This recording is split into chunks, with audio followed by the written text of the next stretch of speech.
This is the story of Wu Fu and how he turned the tables against his cheating ex-girlfriend.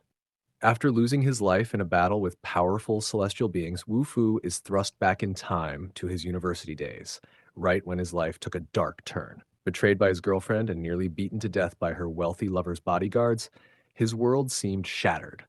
In this video, we witness how Wu Fu shatters the expectations of those who once called him trash, outsmarts his hateful and jealous ex at every turn, who relentlessly tried to tear him down, and how he gets an overpowered sword. Let's find out how it all started. Our story kicks off with our MC waking up abruptly, hand gripping the sheets, clearly disoriented. He glances around, confusion etched on his face as he processes the unfamiliar, yet oddly familiar surroundings. What's going on?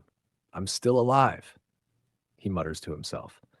The MC's shock deepens as he looks around and realizes, no, this place is my university dorm. He's back in his younger days, staring at the familiar surroundings in disbelief. A rush of emotions hits him: surprise, confusion, and maybe, just maybe, a chance to rewrite his past. The MC slowly realizes that he hasn't died, but has instead been reborn. As he takes stock of his situation, he notices the numerous injuries on his body, which adds to his confusion. His shock deepens when he discovers that all his spiritual energy and thousands of years of cultivation have vanished. This loss stirs a mix of anger within him as he starts to grasp the full extent of the situation. Wu Fu recalls how he reached the Supreme Sword Venerable realm, only to be ambushed by Yunjie Ding's experts as he attempted to advance to the God King realm. The fierce battle drained his strength, leaving him filled with exhaustion and hatred as his enemies overwhelmed him. Wu Fu comes to the startling realization that the intense power of the battle likely tore through the very fabric of space, flinging him back to his days at Yunhai University. He silently vows that when the time comes to confront Yunjie Ding again, it will be the final chapter in their story. As Wu Fu processes his situation, he is suddenly interrupted by a familiar presence. The door opens to reveal a woman, her demeanor calm yet sharp as she adjusts her glasses. The sunlight streaming in highlights her composed and confident aura. She gazes at Wu Fu, slightly surprised to see him awake so soon. Her appearance suggests she knows. Wu Fu recognizes the woman as Li Meng Yao, and suddenly remembers why his body was injured at this point in time. Li Meng Yao, with a calm and detached demeanor, announces that since they've already broken up, she's returning all his belongings. She casually tosses the items he bought her back to him, signaling the cold end of their relationship, while Wu Fu begins to process the situation. Wu Fu recalls the painful memory that led to his injuries.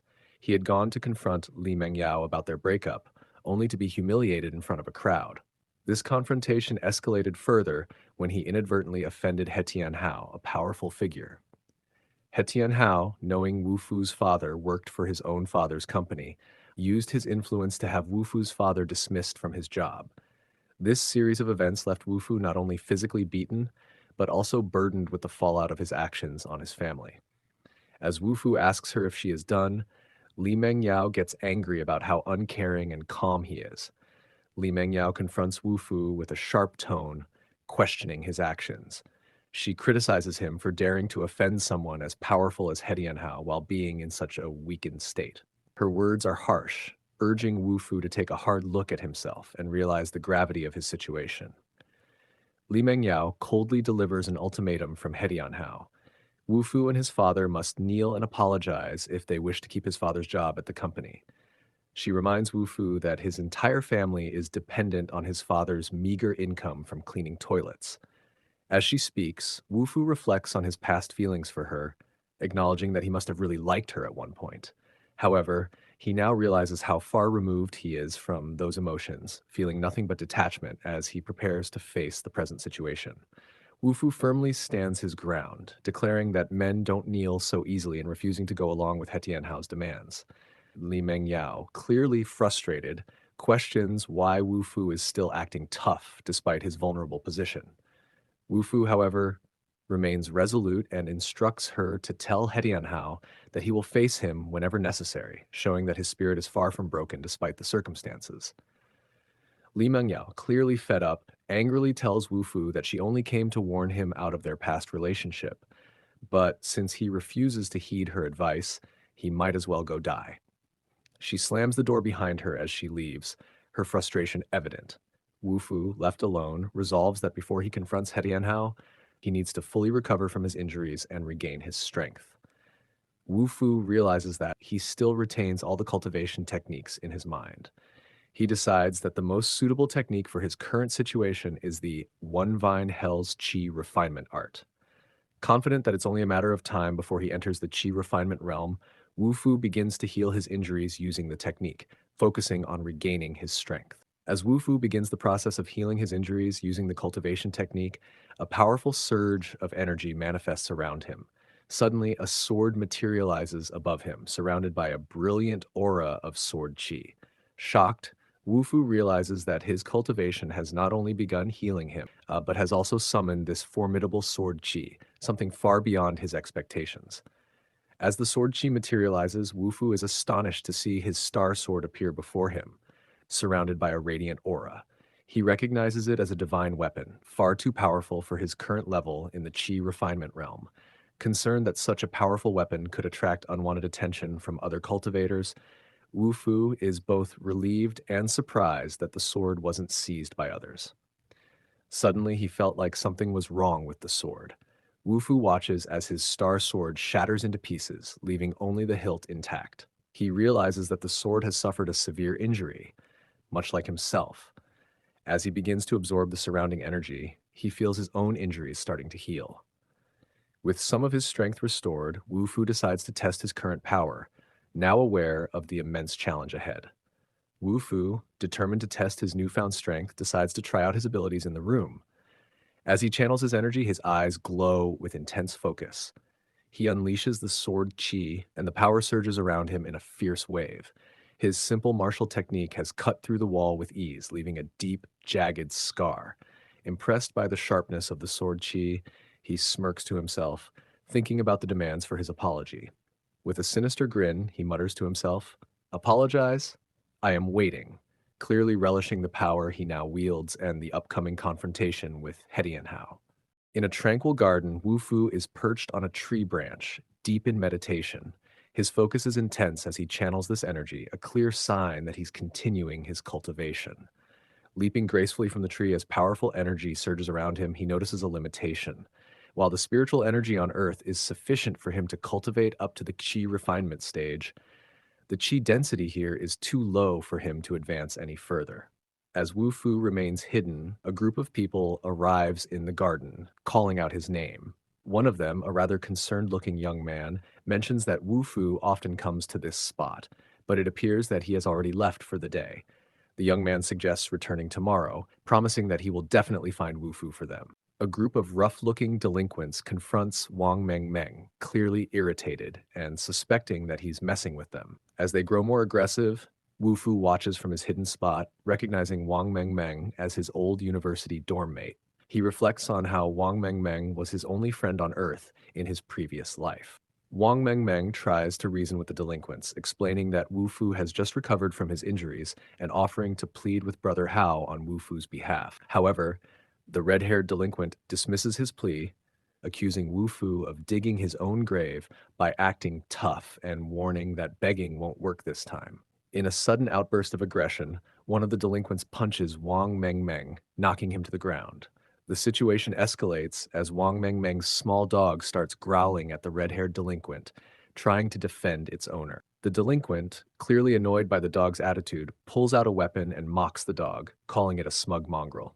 Wang Meng, fearing for his pet's safety, pleads with the delinquent to stop, saying that it's just a harmless puppy. Wang Meng desperately tries to reason with the delinquents, warning them that Wu Fu has been bedridden for days and could die if they attack him again. However, the red-haired leader, convinced that they've been tricked, orders his men to go after Wang Meng instead. The group immediately rushes toward him, one of them grinning menacingly as he throws a punch at the defenseless Wang Meng. As the delinquent swings his fist towards Wang Meng, he's suddenly stopped in his tracks. Wu Fu intercepts the punch with a powerful grip, his sudden appearance catching the attacker completely off guard. Wu Fu swiftly counters the attack, landing a powerful kick to the delinquent's face, sending him flying through the air. The sheer force of the blow leaves the attacker bloodied and helpless as he soars backwards. Wu Fu stands firm, his fist glowing with a faint blue light, as he warns the delinquents to leave before he gets angry. Wang Meng Meng, shocked and worried about Wu Fu's sudden appearance, shouts in panic, telling him to run. But Wu Fu, calm and confident, reassures his friend that it's the delinquents who should be worried about running. Furious that Wu Fu injured his brother, one of the delinquents orders the group to attack and beat him to death. As they charge, Wang Meng Meng's panic grows, urging Wu Fu once again to flee. Yet, Wu Fu remains unfazed. As one of the delinquents rushes in with a knife intent on stabbing him, Wu Fu effortlessly catches the attacker's arm mid-strike and delivers a crushing punch to the delinquent's face, sending him sprawling to the ground, unconscious. The other delinquents are left in shock, perhaps wondering if they've stumbled into a UFC match rather than a street brawl. Wang Mengmeng can barely contain his excitement, praising Wu Fu's incredible strength. The delinquents, now realizing they've bitten off more than they can chew, regroup to launch another attack, determined to take him down. Wu Fu lands a devastating punch on one of the delinquents, sending him flying. The remaining attackers hesitate, their confidence shaken. One of them stares in disbelief as Wu Fu channels his qi, glowing with energy that clearly wasn't there just a few days ago. Wu Fu reminds them that the past is in the past, he's no longer the weakling they once knew. As Wu Fu launches his attack, the delinquent can only watch in horror. Suddenly, after the strike, the delinquent feels his hair falling. Wu Fu's precise chi attack humiliates him by cutting off a chunk of his hair. As Wang Mengmeng stifles his laughter, the delinquent is left fuming, vowing to remember this embarrassment. Wu Fu coolly reminds him that he's being let go, but even then, the delinquent is reluctant to flee.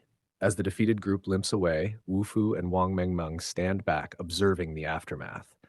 Just as they begin to relax, Wang Mengmeng's dog starts growling towards the woods. Suddenly, a leaf comes slicing through the air with deadly precision. Wu Fu's instincts kick in as he feels the danger approaching. The leaf, moving with alarming speed, embeds itself into a tree with enough force to splinter the wood. Narrowing his eyes, Wu Fu realizes this isn't just a random occurrence. Someone or something has targeted him. He turns around and sees a man. The mysterious man steps forward, cracking his knuckles with a calm yet intimidating presence. He calls out, reprimanding him, "Little brother, bullying the weak is not a skill." Clearly, he's ready to challenge Wu Fu to a fight. The man tells the delinquents to leave Wu Fu to him and get lost, not knowing that Wu Fu had already let them go. Wang Meng Meng can't help but notice that somehow they've ended up looking like the villains in this situation. With a calm tone, Wu Fu advises them to leave while they still can, adding that there's no shame in knowing when to walk away from a fight you can't win. Wang Meng Meng, holding the dog, urges Wu Fu to stay safe. Holding the dog, Wang Meng Meng takes his leave. The older man questions Wu Fu's decision to engage with ordinary people, implying it's beneath a cultivator like him. Wu Fu, however, smirks and clarifies that it was the others who sought him out and caused the trouble, not the other way around. The older man, confident in his chi refinement strength, questions whether someone of Wu Fu's caliber should be concerned with ordinary people. He clenches his fist, igniting it with fiery chi, and swiftly strikes at Wu Fu. With quick reflexes, Wu Fu channels a mysterious energy, sending the man reeling back. The man realizes that this is not just the power of chi refinement, it's something much greater. As the man prepares to continue the fight, he suddenly clutches his chest in pain, realizing that something is wrong internally. It's not Wu Fu causing this. Wu Fu notices the man's distress, stopping in his tracks, sensing that this unexpected turn of events might not be related to their battle. As the man feels a sudden internal pain and clutches his side, he realizes that Wu Fu isn't taking advantage of his vulnerable state to attack, leading him to think that Wu Fu might be honorable after all. Meanwhile, Wu Fu, observing the man's weakening spiritual energy, wonders if his opponent is hiding an injury, despite his cultivation being 2 realms higher. The man realizes that Wu Fu has seen through his weakened state. Before he can react, Wu Fu suddenly appears behind him and slams his hand into the man's back, causing him to cough up blood. In pain and frustration, the man curses Wu Fu as he struggles to stay on his feet. Wu Fu examines the man's condition, confirming that his meridians are indeed injured. This injury has significantly weakened him, preventing him from using his full strength. The man suddenly feels very relaxed all of a sudden. He assesses his condition, noting that most of his meridian injuries have recovered. He's surprised at the skill Wu Fu displayed despite being at a seemingly lower cultivation level. Just as he reflects on this, his subordinates arrive, calling out to him with urgency. One of the subordinates notices blood on their boss's lips and immediately jumps to the conclusion that Wu Fu is responsible. They shout for their comrades to grab Wu Fu, but Wu Fu, maintaining his composure, feigns surprise and innocence, pointing to himself and asking if they meant him. Wu Fu realizes the situation is turning against him as the subordinates begin to surround him, recognizing him as a cultivator. One of them pulls out a gun, clearly underestimating the threat that Wu Fu poses. As the subordinate fires his gun, Wu Fu's incredible speed allows him to dodge the bullet effortlessly. The shooter is left in shock, realizing that Wu Fu is not only fast, but also possesses the ability to evade gunfire, a feat that leaves him in awe and disbelief. The boss, clearly angered by the sudden gunfire, orders his subordinates to stop and get away from Wu Fu. Furious at the disobedience, he slaps one of them, demanding to know who gave the order to open fire, as Wu Fu watches the scene unfold. Realizing his mistake, the boss humbly apologizes to Wu Fu, acknowledging that he misunderstood the situation. He expresses his gratitude to Wu Fu for healing his injuries, showing a respectful gesture to emphasize his sincerity.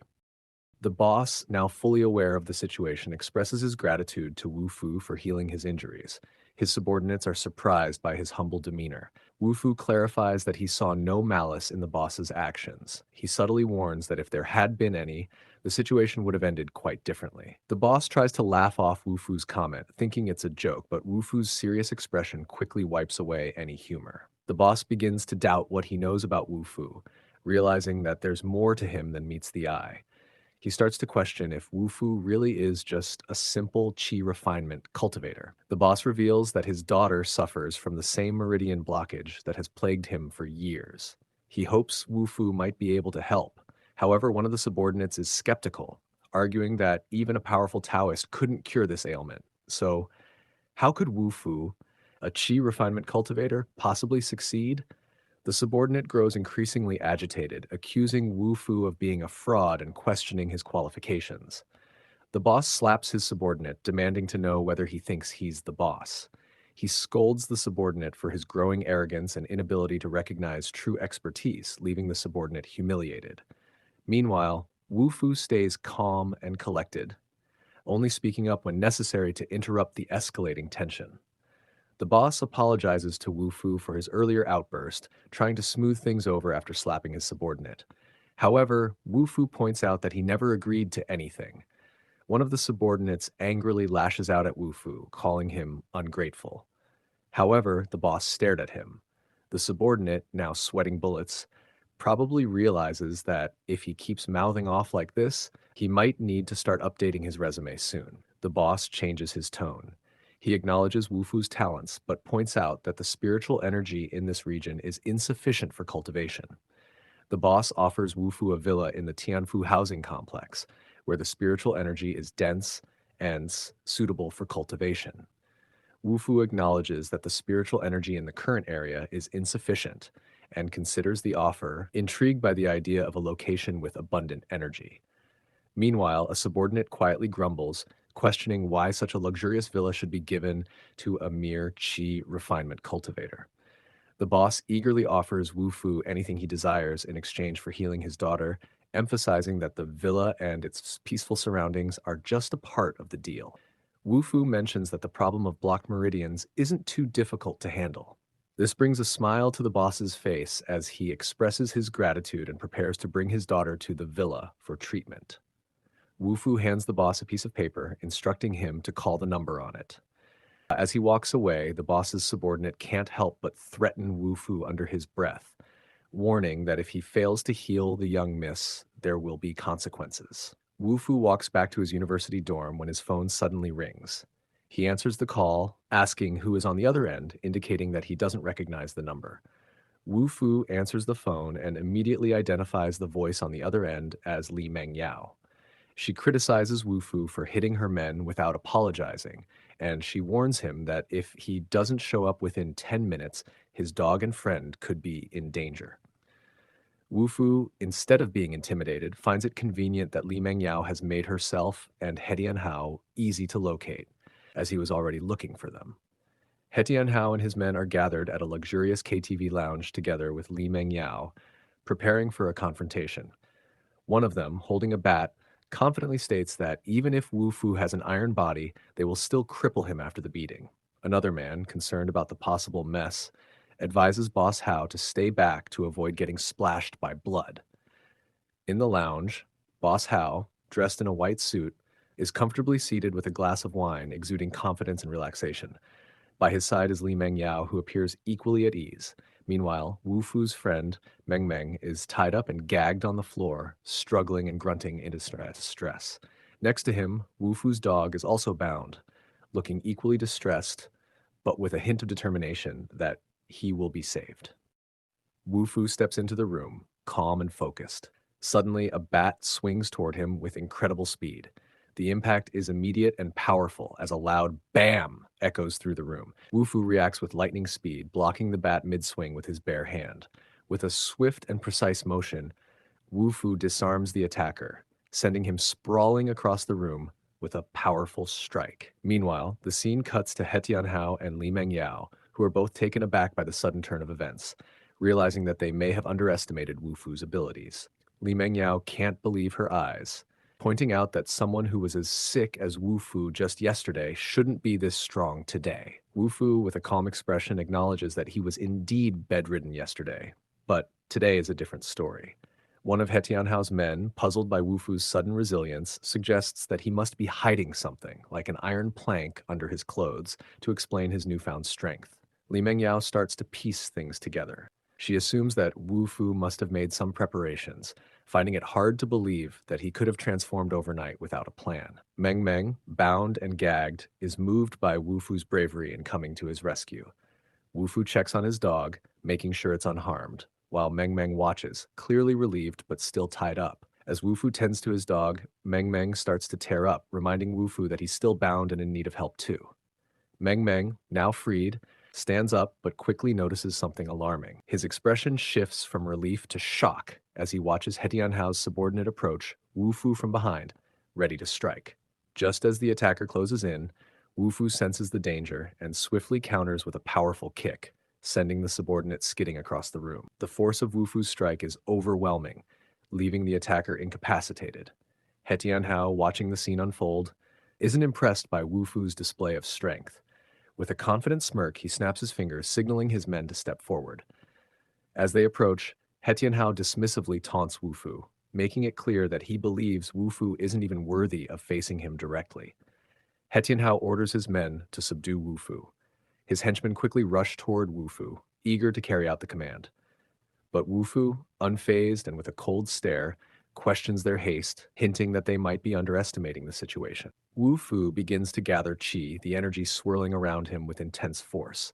With a swift motion, he channels the gathered qi and unleashes it toward the approaching henchmen. Wu Fu's unleashed qi cuts through the air with devastating precision, overwhelming the henchmen and stopping them in their tracks. The sheer force of the attack disrupts the surroundings, causing the men to stagger back in shock.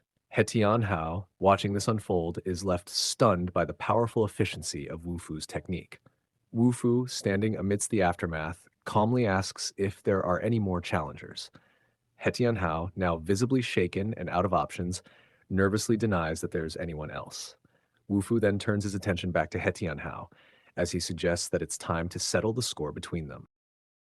Meng Meng, still processing everything that's happened, wonders if this powerful figure before him is the same Wu Fu he once knew.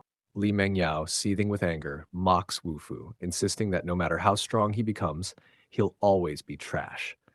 He Tianhao, caught up in her tirade, yells at her to shut up, which only enrages her further. She's furious that he would defend someone she considers worthless and, in her rage, spitefully wishes for Wu Fu to die. As Li Mengyao and He Tianhao reel back in shock, the situation gets even more humiliating when Meng Meng's dog decides it's the perfect moment to relieve itself, right on Li Mengyao's leg. The door suddenly slams open, startling Li Mengyao and He Tianhao. A new figure makes a dramatic entrance. A confident woman, clearly not one to be trifled with, steps forward, demanding to know who's causing trouble in her territory. Wu Fu and the new challenger lock eyes, each sizing the other up. As Wu Fu focuses, he notices her qi weapon, tiny and unimpressive, almost laughably weak.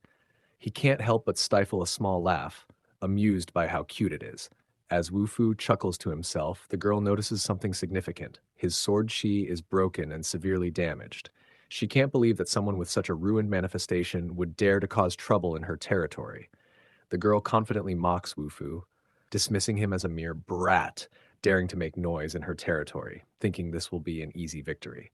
However, as Hetian Hao nervously informs her that Wu Fu is the one who single-handedly took down all the guards, confusion begins to spread across her face. Just when things couldn't get any weirder, Meng Meng's dog decides to make his own mark on the situation by humping the girl's leg. Caught completely off guard, her face turns red with a mix of embarrassment and fury. Fueled by anger, she powers up, her energy so intense that it cracks the ground beneath her. She launches herself at Wu Fu with incredible speed, her attack coming in fast and fierce. Wu Fu is momentarily taken aback. Wu Fu braces himself as the girl's attack blazes through the air. The girl's fiery attack strikes Wu Fu head on, but he manages to block it just in time. Wu Fu is slammed into the wall, which shatters from the intensity. Wu Fu struggles to block the powerful attack, feeling the weight of their difference in strength. He Dianhao and Li Mengyao watch in disbelief, surprised by Wu Fu's sudden surge of power. As Wu Fu braces himself, the girl launches another attack, determined to break his defense and questioning if he's already given up resisting. As the girl lunges forward with a powerful kick aimed directly at Wu Fu, he assesses her abilities, recognizing her talent. However, just as the kick is about to connect, Wu Fu told her that he can see her weakness. Suddenly, a loud slapping sound is heard. He Tianhao and Li Mengyao shiver in fear from what he has just done. Wu Fu doesn't look like he cares. Meng Meng said that he has now done it. He is definitely finished. The girl, now visibly frustrated and angry, it turns out the weakness Wu Fu was talking about was her behind. He slapped her butt really hard. Her face flushed with embarrassment and anger, the girl accuses Wu Fu of being not just a rascal but a pervert as well. She gathers her strength, ready to land a powerful blow. But when she finally strikes, instead of a devastating hit, her punch lands softly on Wu Fu. The girl is suddenly shocked as she realizes that she can't use her spiritual energy anymore. She wonders if it has something to do with what just happened. Wu Fu, on the other hand, has no time for her confusion and prepares to strike with his own powerful, glowing fist, ready to end the fight with a decisive blow. The girl angrily calls Wu Fu shameless and demands he release her spiritual energy if he dares. But Wu Fu casually pats her on the head like a child, agreeing with her demand, but only later, not now. As Wu Fu advances toward He Tianhao and Li Mengyao, He Tianhao, feeling the pressure, demands to know what Wu Fu wants. Before Wu Fu can respond, the girl he just fought steps in front of him, warning him not to cause trouble, especially in her territory. She firmly states that disturbances are against the rules in her domain. Unfazed, Wu Fu calmly questions what she means by disturbance, and suggests that the three guards he defeated could better explain who has been causing the trouble. Under pressure, one of the henchmen hesitantly confesses that it was He Tianhao who ordered the attack. Realizing she had been deceived, the girl angrily confronts He Tianhao for lying to her. Wu Fu suggests an apology is in order. He Tianhao arrogantly refuses, mocking Wu Fu and scoffing at the idea. However, Wu Fu, still composed, swiftly delivers a powerful slap across He Tianhao's face, leaving him stunned. In disbelief and fury, He Tianhao exclaims that Wu Fu dared to hit him, threatening dire consequences. Before he can finish, Wu Fu slaps him again, cutting off his rant. Wu Fu calmly tells He Tianhao that if he wants revenge, he can find him anytime, but first, he must apologize. The girl demands that He Tianhao apologize, reminding him that he caused trouble in the Shu family's territory. Under intense pressure, He Tianhao begrudgingly offers an apology, though it's clear it's reluctant. Wu Fu then dismisses him, showing no tolerance for further nonsense. Visibly upset, He Tianhao storms away, with Li Mengyao following, asking if he's all right. Still simmering with anger, He Tianhao pushes her away, harshly telling her to leave him alone. Frustrated and desperate, Li Mengyao thinks about how difficult it was to find a wealthy and influential man like He Tianhao. Her anger intensifies as she vows to make Wu Fu pay for disrupting her plans. Meanwhile, Wu Fu sneezes unexpectedly, casually rubbing his nose, seemingly unconcerned about what just transpired. He nonchalantly waves goodbye to the girl, calling her Hammer Girl because of her chi weapon, and reminds her that they still have class before leaving the room. As he walks away, the girl realizes that Wu Fu hasn't lifted the seal he placed on her, which is preventing her from using her spiritual energy. She begins to feel her power slowly returning and watches him leave, puzzled by his apparent strength. She wonders if he is truly only at the chi refinement realm, given his ability to suppress her so easily. Recalling the embarrassing moment when Wu Fu playfully slapped her on the rear, her face flushes with a mix of anger and embarrassment. Meanwhile, Hetian Hao, still reeling from his encounter with Wu Fu, enters a room where his underlings immediately notice his bruises. They quickly question him about who dared to lay a hand on him, with a particularly fierce-looking subordinate, Brother Biao, stepping forward. Determined to reclaim his dignity, Hetian Hao asks Brother Biao to help him teach someone a painful lesson. Brother Biao, astonished, questions who would dare to bully Hetian Hao, especially given his formidable brother, Heitian Gang. Hetian Hao insists that Wu Fu is a nobody with no background, likely unaware of who he crossed. Frustration and anger are evident as Hetinao demands that Brother Biao make Wu Fu suffer, ensuring he understands the consequences of crossing him. The scene shifts to a quiet and seemingly ordinary university where Wu Fu attends classes. As he walks through the hallways with a calm and composed demeanor, a few students are scattered about, some casually chatting, while others seem lost in thought. Wu Fu steps into the classroom, his presence going mostly unnoticed by his classmates. As he sits down, he reflects inwardly, reminding himself that his true enemies are ancient beings, and he must remain calm and patient in his path of cultivation. However, his presence doesn't go entirely unnoticed. A group of students confronts him, questioning his audacity to attend school after the recent events. Wu Fu calmly asserts that he is still a student and, naturally, should be in class. The atmosphere in the classroom becomes tense as the students warn him that he has crossed a line by offending Brother Tianwu, a well-known member of the basketball club. They try to intimidate Wu Fu, pointing out the potential consequences of his actions. Meanwhile, another student observes with frustration, noting that ever since Wu Fu showed up, there has been nothing but trouble in their class. Wu Fu remains composed as his classmates confront him about the consequences of his recent actions. When he asks what those consequences might be, the lead student smugly declares that Wu Fu and his entire class will be forced to compete against the school's basketball club. One of Wu Fu's classmates expresses frustration, questioning why Wu Fu involved them in his conflict with He Tianwu. Another student mocks Wu Fu, comparing his efforts to a mouse trying to smash a pot of porridge. The tension escalates as one student suggests that Wu Fu could prevent his classmates from being implicated by refusing the challenge.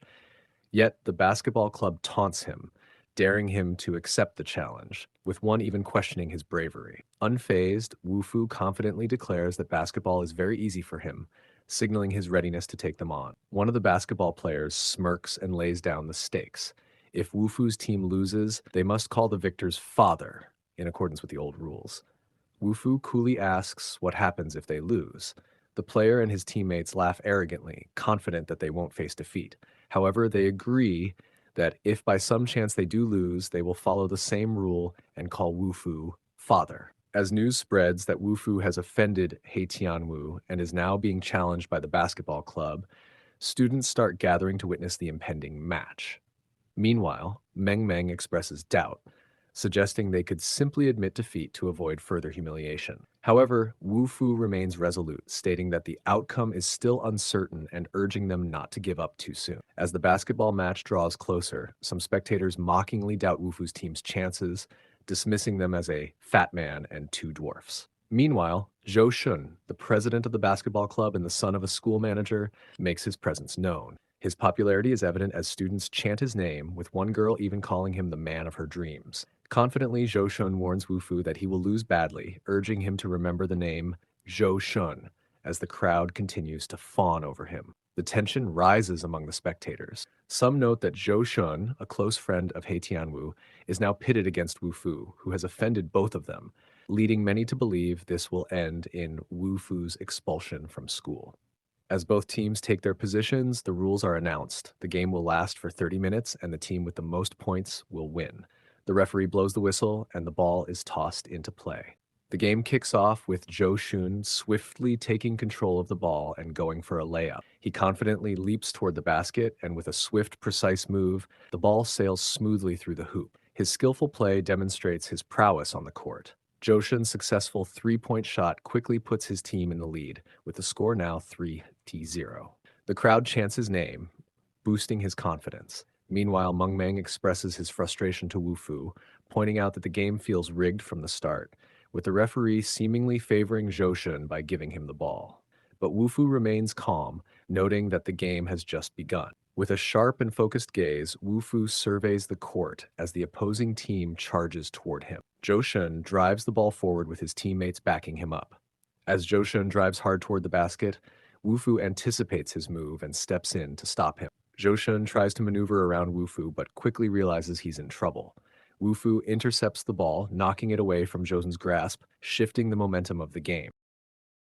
Zhou Shun is taken aback by Wu Fu's sudden burst of speed, realizing just how fast he is. In a panic, Zhou Shun shouts for his teammates to stop Wu Fu as he races down the court with the ball. Wu Fu expertly maneuvers past the opposing players, keeping the ball close as he evades their attempts to stop him. With remarkable agility, he leaps into the air, completely outmaneuvering his defenders.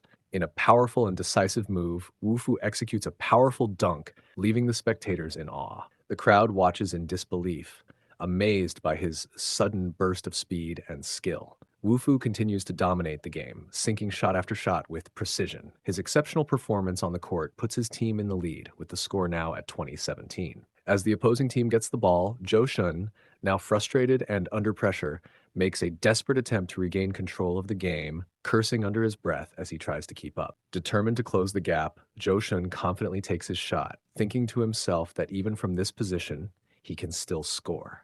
However, just as the ball leaves his hand, Wu Fu leaps into the air and blocks the shot, leaving the onlookers in awe as they repeatedly murmur in amazement at his skill. The spectators are in disbelief, astonished that the highly regarded basketball club is being thoroughly defeated. Zhou Shun, realizing the hidden strength of his opponent, is taken aback but quickly reassesses the situation. He exchanges a glance with another opponent in a blue shirt, subtly signaling him to betray Wu Fu. The other guy nods, showing that he has secretly switched sides. Zhou Shun, calculating his next move, thinks himself, 2 versus 8, you will still be a loser, clearly confident in the overwhelming odds against Wu Fu. As the game continues, Wu Fu throws the ball to his teammate in the blue shirt. However, in a shocking twist, the blue-shirted player intentionally steps aside, allowing the red-shirted opponent to intercept the ball, betraying Wu Fu in the process. The red-shirted player quickly throws the ball to Zhou Shun. Wu Fu, now realizing the betrayal and the strategy unfolding against him, starts to react, but it's clear the opposing team is coordinating their moves to outmaneuver him. Zhou Shun, now in possession of the ball, takes the shot with precision, sending it toward the basket. The ball arcs through the air and successfully sinks into the hoop, scoring a point. Meanwhile, Wu Fu, observing the play, begins to piece together the strategy and intentions behind his opponent's actions. Zhou Shun, now firmly in control, challenges Wu Fu to show his skills, confident that the odds are stacked against him. Spectators on the sidelines comment on the hopeless situation, noting the overwhelming numbers against Wu Fu. The game continues with blatant cheating from the opposing team, making it clear that they're determined to secure a win by any means necessary. As the game progresses, the entire opposing team surrounds Wu Fu, trying to trap him with their superior numbers. Zhou Shun mocks Wu Fu, making it clear that he still believes he has the upper hand in this game.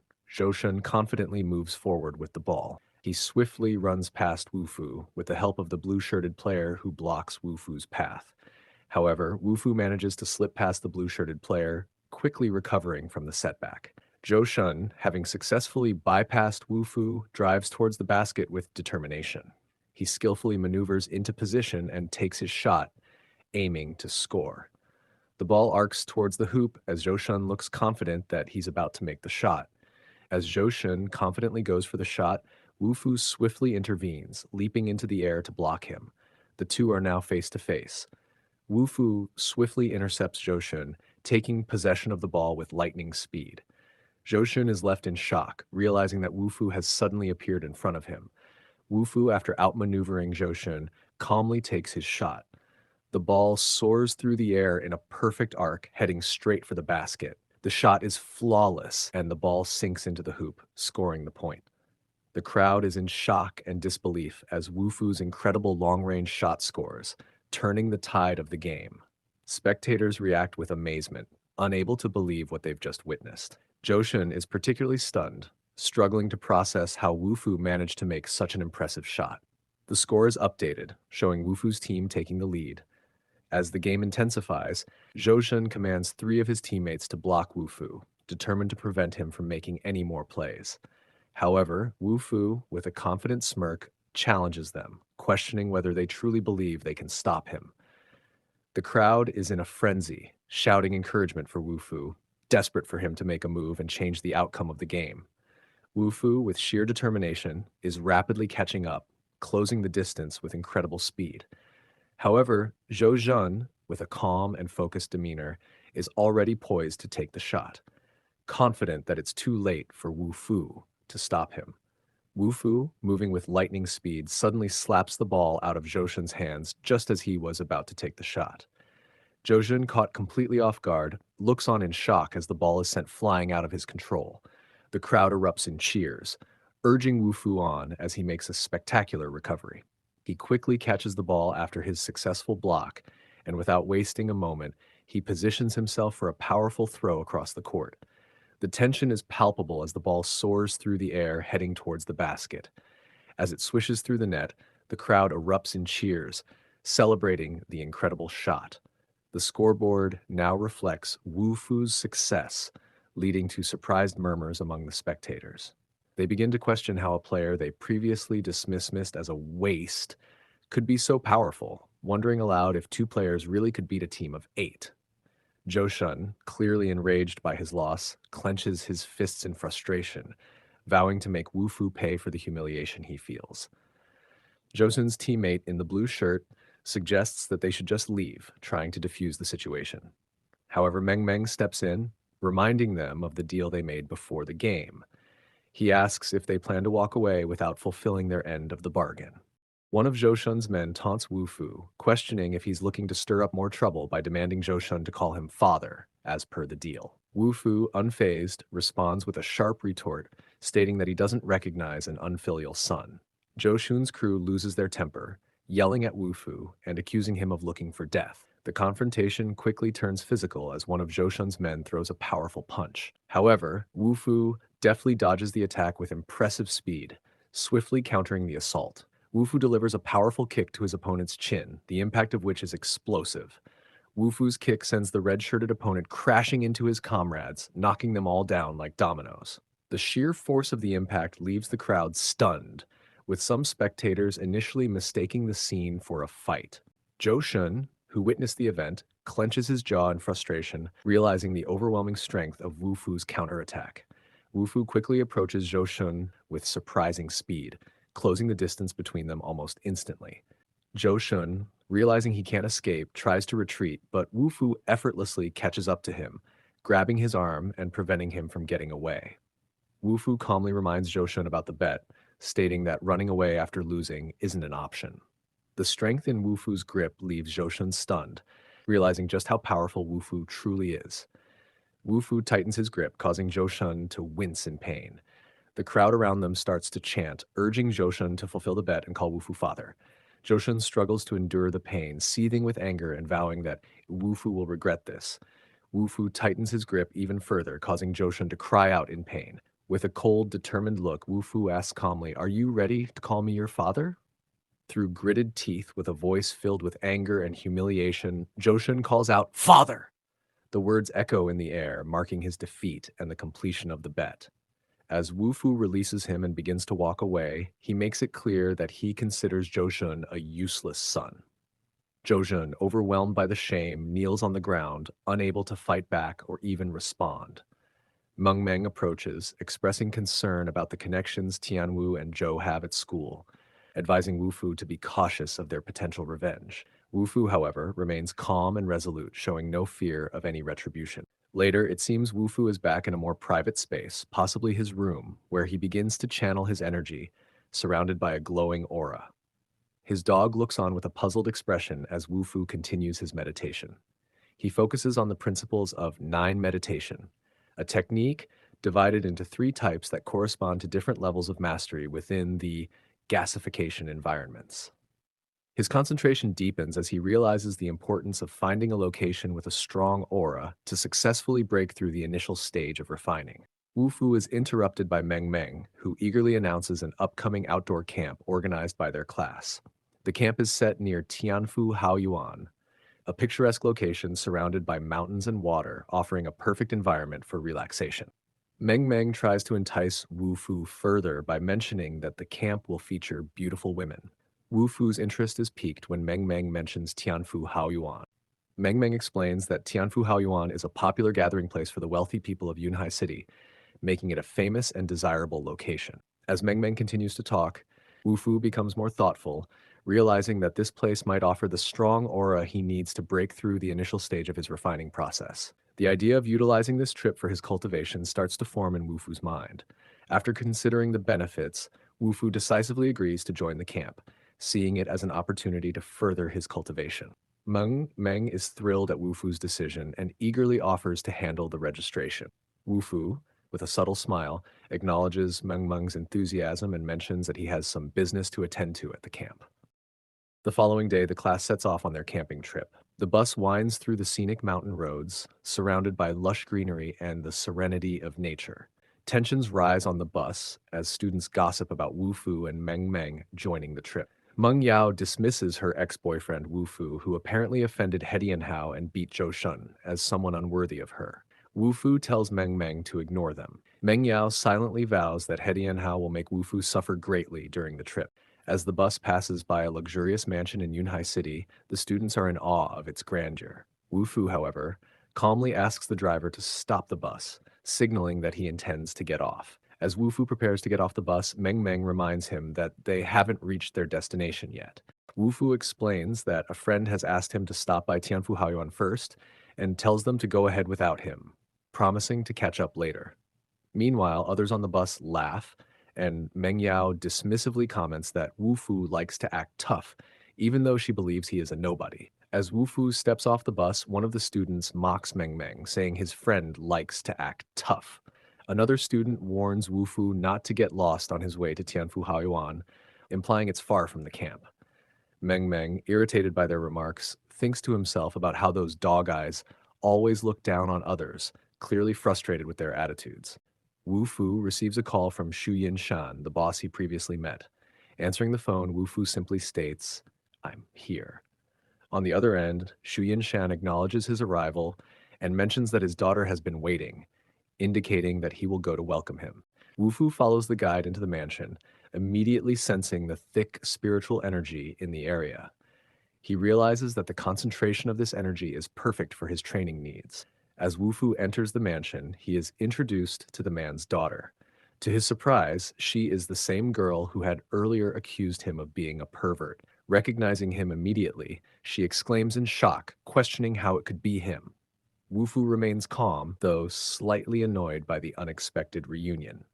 As Wu Fu and the girl stare at each other, she wonders if he is the master her father has been talking about, while Wu Fu acknowledges that she must be the person Shu Yin Shan mentioned. Wu Fu tells her not to look for anyone else, confirming that he is indeed the one she's looking for. As Wu Fu calmly states that he's here to cure her, the girl puts up her guard, questioning how a mere cultivator at the Qi realm could possibly cure her. Her father insists that Wu Fu's abilities are far beyond what they seem, warning her not to judge a book by its cover. A subordinate informs Shu Yin Shan that the medicinal ingredients have been prepared. Shu Yin Shan tells Wu Fu that he went ahead and prepared some medicinal ingredients, even though Wu Fu hadn't asked for them. Wu Fu acknowledges the cultivation materials Shu Yin Shan prepared, noting their high quality. The daughter, however, remains doubtful and accuses Wu Fu of being both a pervert and a fraud, daring him to prove he can actually cure her. Wu Fu clarifies that they aren't needed to treat Su Yinshan's daughter, as her condition is not serious. Su Yinshan's daughter remains skeptical of Wu Fu's abilities, pointing out that even a grandmaster hired by her grandfather couldn't cure her. She criticizes Wu Fu for being overly confident despite being just a Qi realm cultivator. Meanwhile, one of Shu Yinshan's men warns him, suggesting that Wu Fu might be a con man trying to deceive them. Shu Yinshan begins to question whether his healing during his fight with Wu Fu was merely a coincidence. Meanwhile, Wu Fu calmly assesses the condition of Shu Yinshan's daughter, noting that her meridians have been blocked for many years, a problem that not a primordial spirit grandmaster or an expert could solve. As Wu Fu begins his treatment, he reveals his true strength, stating that he is not just any cultivator, but a divine retribution venerable expert. The power of his cultivation is visually overwhelming as energy surges through the air, and he touches her chest while pumping qi into it. The treatment causes a visible and intense reaction in Shu Yinshan's daughter's face. Shu Yinshan, witnessing the intense effects on his daughter, Qing, becomes enraged. His anger fuels a fierce aura, signaling that he is ready to attack if necessary. Meanwhile, his subordinate, gun in hand, threatens Wu Fu, perceiving this as an overstep or a direct threat to Qing's life. Shu Yinshan's voice cuts through the tension, sharp and demanding. Just what are you planning? Qing suddenly begins to cough violently, a bit of blood spilling from her mouth, blocking her throat. But as the episode subsides, something incredible happens. She feels a rapid surge in her spiritual energy, rising at an astonishing pace. The realization hits her hard, and with a mix of disbelief and excitement, she exclaims, "No way, I have healed." Her voice trembles, heavy with the weight of years of frustration, now replaced by pure, overwhelming happiness. After witnessing Wu Fu successfully treat his daughter, Shu Yinshan is struck with a deep sense of respect. He immediately orders his men to lower their weapons, realizing the grave mistake they had made earlier. Acknowledging Wu Fu's incredible capabilities, Shu Yinshan inquires about his master, assuming that such extraordinary skills must have been taught by someone immensely powerful.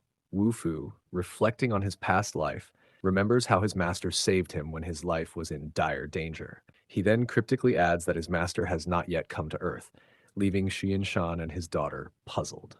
Xianshan laughs awkwardly, admitting that Wu Fu doesn't need to explain if he doesn't want to.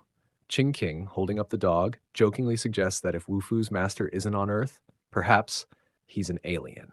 Xianshan hands over the keys to the house as promised, telling Wu Fu that if he ever faces any issues, he can seek him out, since he still has connections in Yunhai City. Qing, however, expresses her fondness for the house, suggesting that if her father wants to give something away, he should consider giving away other properties instead. Her father gently scolds her for being immature. The scene transitions to Tianfu Haoyuan country parks, where two young women are laughing and enjoying themselves. Watching them from a bench, Meng chuckles to himself, thinking about how wonderful it is to be young. As Meng continues to sit on the bench, two girls notice him staring at them. Feeling uncomfortable, one of them asks if the fatty is staring directly at them. They quickly decide to leave, feeling uneasy under his gaze. Meanwhile, Meng, lost in his own thoughts, suddenly realizes that Brother Fu is late and starts to worry if he might have gotten lost. As Meng sits on the bench, he suddenly notices Xiao Ha, his dog, causing a bit of trouble by licking someone and knocking over their belongings. As Xiaoha realizes the commotion he's caused, he starts to run away, with an angry girl chasing after him. Xiaoha dashes towards Wu Fu, seeking refuge after causing trouble.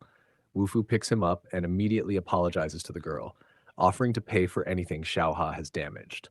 The girl, still angry, tells him that the items Xiaoha broke are so expensive that even if she sold him, it wouldn't be enough to cover the cost.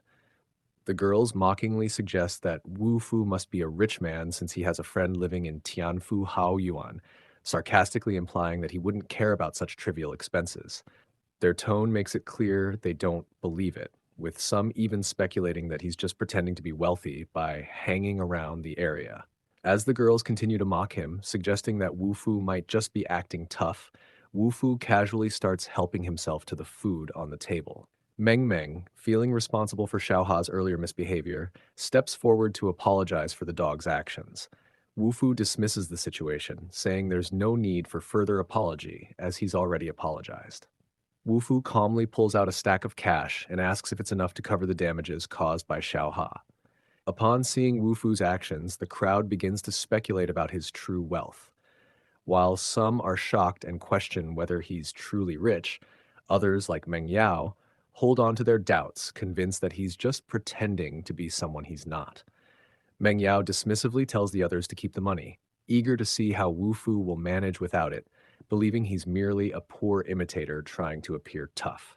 Wu Fu, after hearing what Meng Yao said, turned his focus directly to her.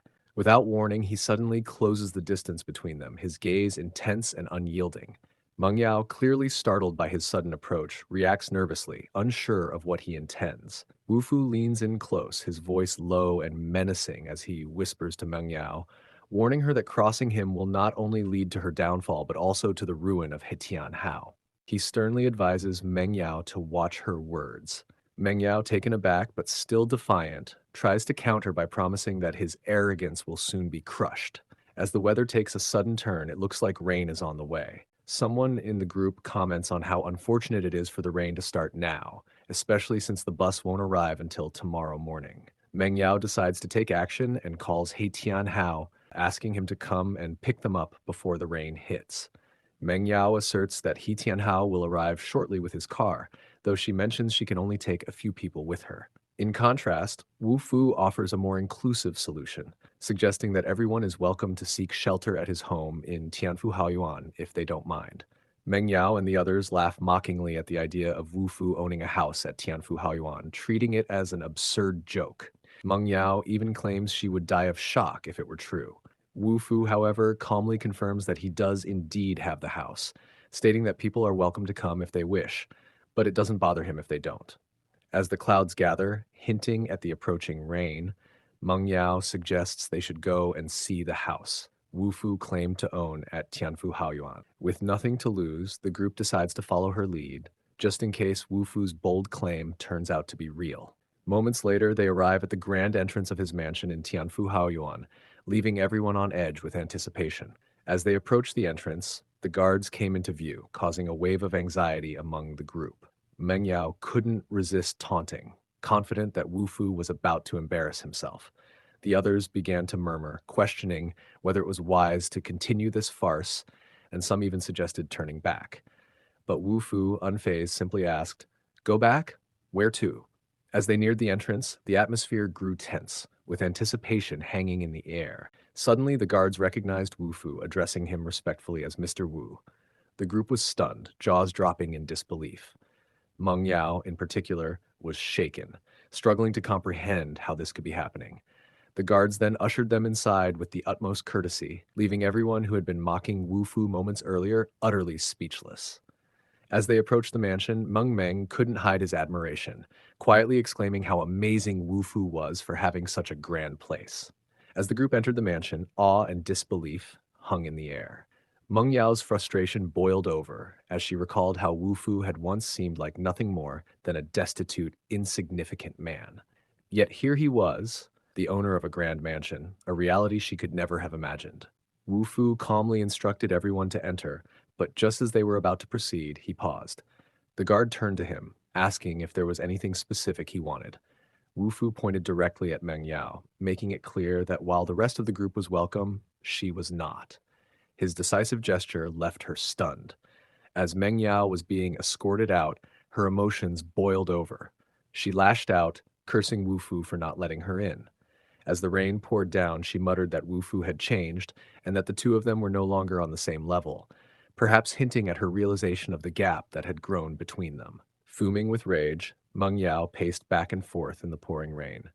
Just then, a sleek car pulled up. It was He Tian Hao. Meng Yao immediately rushed to him and got inside, demanding action against Wu Fu. Tian Hao, with a calm but menacing demeanor, assured her that he was more than prepared to handle Wu Fu.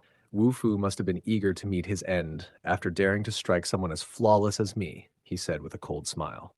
As they stepped into the grand mansion, the group was instantly awestruck by its magnificence. Some couldn't resist pulling out their phones to capture the moment. The girl, still offended by Wu Fu's dog, stood in disbelief, taking in the luxury around her. A few recognized a familiar face, Ching Ching. The pink-haired girl narrowed her eyes, suspicion creeping in. Shu Ching Ching, a well-known figure at their university, had appeared, fueling the pink-haired girl's doubts. She dismissed the idea that someone like Wu Fu could own such a place, sarcastically warning the others not to get too comfortable, implying they might be thrown out soon. Wu Fu, however, confidently confirmed that the mansion once belonged to the Shu family, but now was his. He casually displayed the keys. The pink-haired girl, still skeptical, suggested they check with the real owner before getting too comfortable, hinting that the senior sister upstairs might hold the title. Calm and composed, Wu Fu reminded everyone that he was offering them shelter out of kindness, but warned them not to overstep. Unfazed by their doubts, he made it clear that if they didn't want to stay, they were free to leave, instructing Meng Meng to show them the door.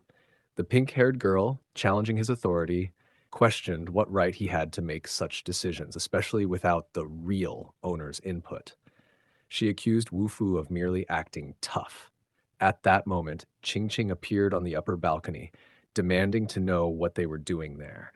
The pink-haired girl quickly shifted her demeanor, trying to greet her politely, but Qing Qing's patience had run out. Her eyes blazed with fury. The girls, who had been mocking Wu Fu and doubting his claims, continued laughing, but the mood shifted. Qing Qing ordered them to leave, making it clear their presence was no longer welcome. The girls nervously tried to shift the blame, explaining that Wu Fu had let them in. Qing Qing, however, was unrelenting, reminding them of Wu Fu's earlier warning. With no mercy, she declared that the mansion belonged to Wu Fu and that anyone he asked to leave must do so immediately. Stunned, the girls realized Wu Fu truly owned the place. Qing Qing, unwavering, asked if they still refused to leave or if she needed to personally escort them out. The pink-haired girl, realizing she had no choice, reluctantly agreed to leave. Frustration flashed in her eyes, but she conceded and stepped out of the mansion, the door closing behind her with a sharp, final bang. Wu Fu, smiling, asks Qing Qing if she can't sleep. Qing Qing, standing on the balcony, responds irritably, saying the noise is keeping her from sleeping. Wu Fu's friend, Meng Meng, playfully teases him, calling him an animal for getting close to a rich beauty so quickly. The scene shifts to a stormy night, with a powerful blue aura swirling around the mansion, focusing on Wu Fu as he meditates or channels energy. He cultivates his energy within the mansion. As Wu Fu continues his cultivation, a projection of his star sword appears, swirling in the blue energy around him. Although the sword is visible, he can't physically grasp it yet, as it remains a projection of his aura. As Wu Fu continues to cultivate, his star sword projection begins to resonate more powerfully, surrounded by intense energy. The room is enveloped in a radiant aura as he progresses rapidly in his cultivation, reaching the middle stage of the Qi realm. Reflecting on his progress, Wu Fu is surprised by how quickly he has advanced. What once took him 3 years in his previous life now only takes a few days. Suddenly, he hears his dog barking outside. Concerned, he steps out to investigate. As he stands on the balcony, thunder rumbles in the distance and lightning flashes across the sky. Wu Fu notices the star sword reacting to something in the stormy night. It begins to glow and float in front of him, indicating a powerful presence or event nearby. His dog barks again, as if sensing the same disturbance, prompting Wu Fu to ask if the dog has found something. Sensing something urgent, Wu Fu decides to follow his dog's lead, who seems to have picked up on something unusual. Together, they rush into the stormy night. The scene shows them braving the rain and lightning as they move further away from the city. As they venture deeper, Wu Fu begins to recognize the surroundings, pausing as a realization dawns on him. Just as he's about to piece it together, the dog starts barking excitedly, its paws furiously digging into the earth. The dog halts its frantic digging and looks up at Wu Fu, tail wagging as it reveals what it uncovered. Wu Fu steps closer, his eyes narrowing as he tries to make sense of it. His eyes widen in shock as he realizes that the object in his hand is a broken sword. More specifically, the familiar hilt of his star sword, a weapon he thought was lost when he regressed to the past. The realization dawns on him that it must have landed here when he returned to the past. He reflects on his previous life, remembering the immense effort it took to forge such a weapon. Despite his rebirth, he is shocked to see the hilt of this powerful sword once again in his possession. As Wu Fu watches, the original star sword he painstakingly created in his past life begins to reassemble itself, its energy slowly returning. A sense of relief and satisfaction washes over him. Now that he has found the true star sword, there's no need to forge an imitation. His laughter echoes through the stormy night as he vows that once the star sword is fully restored, those who wronged him will meet their demise, regardless of their power or status. The next day, Qing Qing, who attends the same school as Wu Fu, arrives at the school's martial arts club. As she steps into the club, she is greeted warmly by the other members, who cheerfully welcome her back, addressing her as the president. With a serious and determined expression, Qing Qing acknowledges their greetings but remains focused. Her return to the martial arts club is met with relief from the members, happy to see their president back after her long rest. Wasting no time, she immediately asks if anyone knows who Wu Fu is. A member quickly steps forward saying she knows him, piquing Qing Qing's interest and signaling her intent to learn more about Wu Fu. The member informs Qing Qing that Wu Fu is a freshman transfer student who made the mistake of offending He Tianhao. She adds that Wu Fu is currently being blocked at the school gate, with many believing this could be the end for him. Curious, the member asks if Qing Qing knows Wu Fu, intrigued by her sudden interest in him. Under the member's intense stare, Qing Qing becomes flustered, blushing as she quickly denies any interest in Wu Fu, thinking to herself that he's just a pervert. Meanwhile, elsewhere in the school, Wu Fu sneezes, as if sensing that he's the topic of a conversation. As Wu Fu walks to school, a group of cars suddenly speeds in, their tires screeching as they surround him. The intensity in Wu Fu's eyes shows he immediately understands the situation. The cars stop abruptly, boxing him in, making it clear this is no random encounter. He's been deliberately targeted. As the cars come to a stop, a group of thugs steps out, with one of the subordinates barking orders at bystanders to mind their own business and continue what they were doing. Wu Fu, unbothered by the display of intimidation, calmly assesses the situation. His sharp gaze shifts to the towering figure approaching him. As Wu Fu holds his small dog, the animal begins to bark, sensing the tension in the air. The towering thug, clearly the leader, approaches with a menacing grin. He sizes up Wu Fu before confidently asking, "Are you the Wu Fu I've heard about?"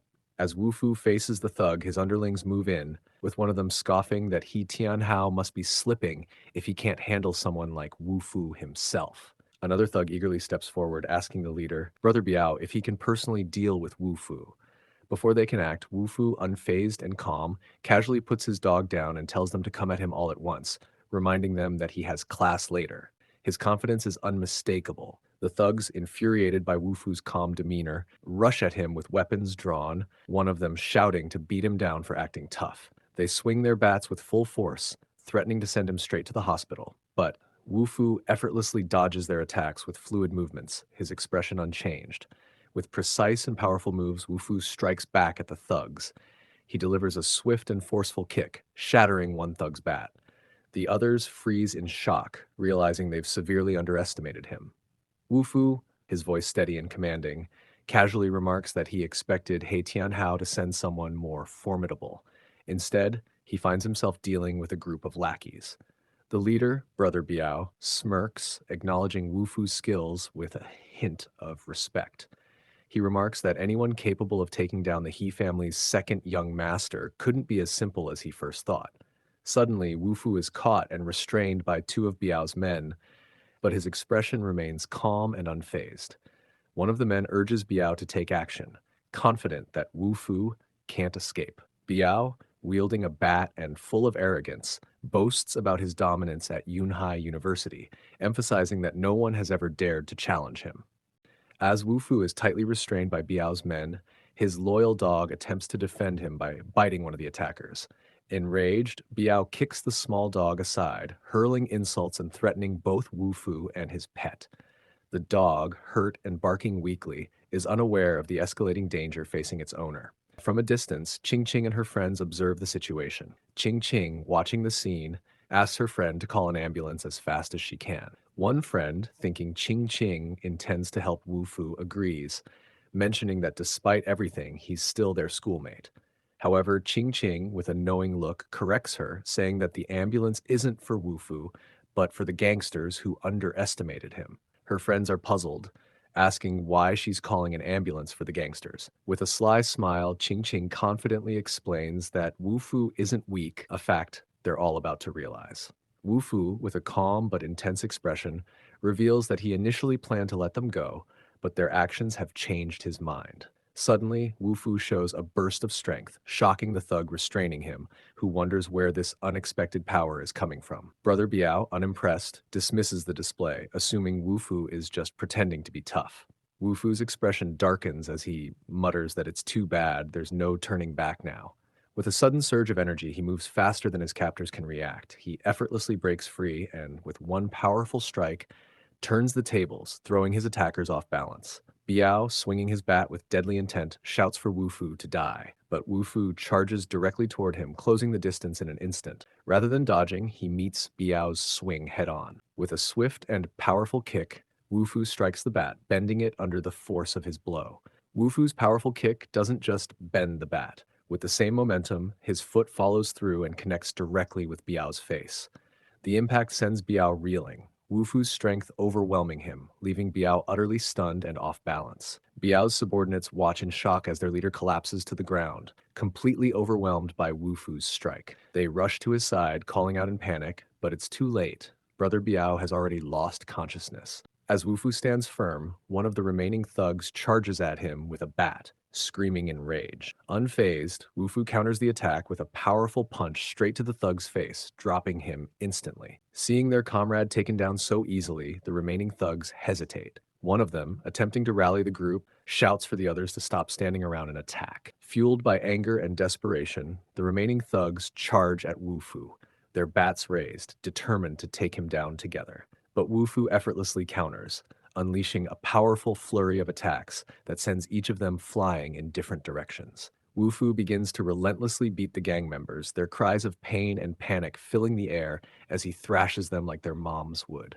A few minutes later, the aftermath of the fight is clear. One gang member, battered and bruised, reflects in disbelief at Wu Fu's strength, comparing him to a king of hell rather than just a mere student. Standing over them, Wu Fu orders the gang members to pick up their unconscious leader. His commanding presence leaves no room for defiance as they awkwardly comply, realizing who's truly in control. One of the thugs, still trembling from the earlier beating, nervously tries to come up with an excuse, stammering that his grandmother is getting married today. His fellow thugs raise their eyebrows, incredulous at the absurd excuse. "Your grandmother?" They echo in disbelief. What is she, 102? Wu Fu, unimpressed and not in the mood for family dramas, orders them to hurry up. The thugs, realizing they're out of options and that Grandma's wedding isn't getting them out of this one, quickly agree. One of the students anxiously approaches Ching Ching, stuttering out the news that Wu Fu is hauling a gangster straight to Heitian Hao. Ching Ching smirks. She quietly muses that the He family should start praying for Heitian Gang's swift return to Yunhai City, as things are about to get much more interesting. Like, grab the popcorn, kind of interesting. Wu Fu marches forward with the battered gang leader supported by his equally bruised henchmen, heading straight for the building where Heitian Hao resides. The campus is abuzz with onlookers, some even pulling out their phones to film, ready for the inevitable fireworks. Meanwhile, inside the building, the door opens and Zhou Shun strides in confidently. He calls out to Brother Hao, who is none other than Heitian Hao, seated with his girlfriend Meng Yao beside him. Zhou Shun, with a smirk on his face, praises Heitian Hao for his shrewdness in hiring Da Biao. Meng Yao, sitting elegantly by Heitian Hao's side, adds with a sly smile, "Wu Fu is only still alive thanks to the mercy of the gods." She chuckles, but not for long. He Tianhao firmly states that Wu Fu's name will no longer exist at Yunhai University, erasing him completely. Zhou Shun, with a smirk, dismisses Wu Fu as unworthy of even a thought, let alone a prayer, sealing Wu Fu's fate with cold indifference. Suddenly, the classroom door swings open with a sudden force. He Tianhao and Zhou Shun turn, fully expecting Da Biao to enter with triumphant news of Wu Fu's demise. But as the figure steps into the room, their smirks freeze and slowly turn into expressions of disbelief. It isn't Da Biao who strides through the door, but Wu Fu, carrying the unconscious body of Da Biao over his shoulder like a rag doll. Wu Fu grips Da Biao's shirt firmly, holding the once intimidating thug effortlessly in midair. "Were you expecting me? Or him?" Wu Fu's voice is steady, almost indifferent, as he lets Da Biao's limp body drop to the floor with a thud. The room falls silent, the weight of the situation finally sinking in. As Da Biao hits the floor with a thud, Joshin's face drains of color. Da Biao, he stammers, disbelief evident in his voice. Meng Yao stands frozen, her confident smirk wiped away, replaced by a look of pure shock. Wu Fu. The name escapes her lips in a mix of surprise and fear. This was the man they had dismissed so easily, yet here he stands, victorious. He Tianhao, usually so composed, feels his control slipping. A bead of sweat rolls down his temple as he struggles to process the scene before him. "How can this be?" he mutters under his breath, his mind racing. "I thought we hired the tough guys, not the ones who fold like laundry." Wu Fu enters the room, catching the attention of the seniors inside. One of them, annoyed by his sudden appearance, snaps at him, demanding to know why he didn't knock before entering. "Ever heard of a door? It's meant for knocking," another adds, challenging Wu Fu for daring to ignore his seniors. The senior strides up to Wu Fu, barking at him to learn his place and disappear. Wu Fu stands his ground, completely unfazed as the senior, frustrated and angry, grabs him by the shirt, pulling him close. With a menacing glare, he demands to know if Wu Fu is deaf or just ignoring him. Wu Fu, without hesitation, delivers the most fantastic slap the guy had ever felt, sending him reeling. Was that loud enough for you? Wu Fu deadpans, his eyes cold and unwavering as he warns, "This isn't your fight. Back off before you regret it, idiot." Ching Ching and her friends who came to watch can't believe what they're seeing. Ching Ching is stunned, thinking about how Wu Fu, just a first-year student, is already acting so boldly. One of her friends, still trying to process everything, wonders aloud, "Did he sign up for some secret fight club we don't know about?" As Wu Fu glanced around the room, his eyes locked onto Ching Ching, who was standing with her friends. Wu Fu didn't just stop at noticing Ching Ching. He began to walk toward her with a determined stride. As Wu Fu approaches Ching Ching, he calmly hands over his little dog, Xiao Ha, to her, asking her to look after the pup while he takes care of some unfinished business. Ching Ching, caught off guard, hesitantly takes Xiao Ha, her eyes reflecting both confusion and concern. "Is this really the time for a dog-sitting gig?" she mutters under her breath. The little dog, oblivious to the tension, happily pants in her arms. As Wu Fu walks away from Ching Ching, Zhou Shun steps in, his voice dripping with arrogance. He warns Wu Fu that this is a university and that causing trouble here won't end well for him. Zhou Shun's attempt to assert control is met with icy defiance from Wu Fu. Wu Fu's gaze sharpens and the atmosphere shifts. Zhou Shun falters, his bravado slipping as he tries to smirk. "What's wrong? Finally afraid?" Zhao sneers, trying to regain control. Zhou Shun tries to intimidate Wu Fu by telling him to leave while he still can, but his threats don't seem to faze Wu Fu at all. As Zhou's frustration grows, another one of his allies, Tan, urges him to stop wasting time talking and to just start the fight. Tan, driven by the command to attack, charges forward with a chair raised above his head. "Really? A chair?" Wu Fu thinks to himself, staying eerily calm. The chair meets an unexpected force as Wu Fu effortlessly redirects it, sending the chair hurtling back with a single punch. Joshin is visibly shaken as he stares at the cracked wall, a result of the sheer force behind Wu Fu's punch. Wu Fu's cold gaze pierces through Joshin as he delivers a chilling ultimatum. "Leave now, or next time it'll be more than just the chair that cracks." Trembling, Joshin stammers out a threat, vowing that Wu Fu will pay for this, but he's already backing away, clearly rattled by the encounter. "Yeah, sure, I'll put it on my tab," Wu Fu replies sarcastically. As Wu Fu stands his ground, Meng Yao demands to know his intentions, clearly alarmed by the tension in the room. Meanwhile, He Tianhao sneers, unimpressed by Wu Fu's show of strength. Scoffing at his display, he reminds Wu Fu that his family's power at Yunhai University far outweighs any physical prowess. Wu Fu cuts He Tianhao off mid-sentence with a sharp kick, silencing him instantly. Then he turns his attention solely to Meng Yao, making it clear that he's ready for whatever revenge she might be plotting. However, he advises her to bring someone more competent next time instead of the weaklings they've been relying on.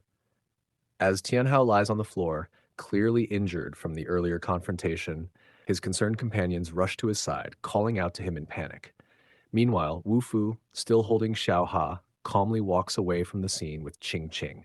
She warns him that Tianhao is merely a member of the second generation of the He family, and that with his current strength, he wouldn't stand a chance against the true power of He Tian gang. Wu Fu listens but remains unfazed. "Well," he says, giving Xiaoha a pat on the head, "I guess I'll just have to level up before they arrive." The following day, at a modern hospital bathed in daylight, the tension is palpable. Inside, Tian Hao, recovering in his room, shouts in desperation. His voice echoes through the sterile corridors as he begs his father to help him get revenge, his demand for blood fueled by the humiliation he endured. "Father, you have to help me. He slapped me so hard I can still feel it in next week." Standing by the window, Tian Hao's father gazes out, exuding calm authority. He reassures his son that the family's reputation in Yunhai remains untouchable. "The slap may have landed, but trust me, our power is what they'll remember," he says with a smirk. He mentions that his elder son already knows about the incident and will return to Yunhai soon. Before taking any action, however, he expresses a desire to meet the one who dared to challenge their family's honor. As the door creaks open, a man with a strong presence steps inside. Tianhao's father remains by the window, unfazed, while Tianhao himself watches intently from his hospital bed.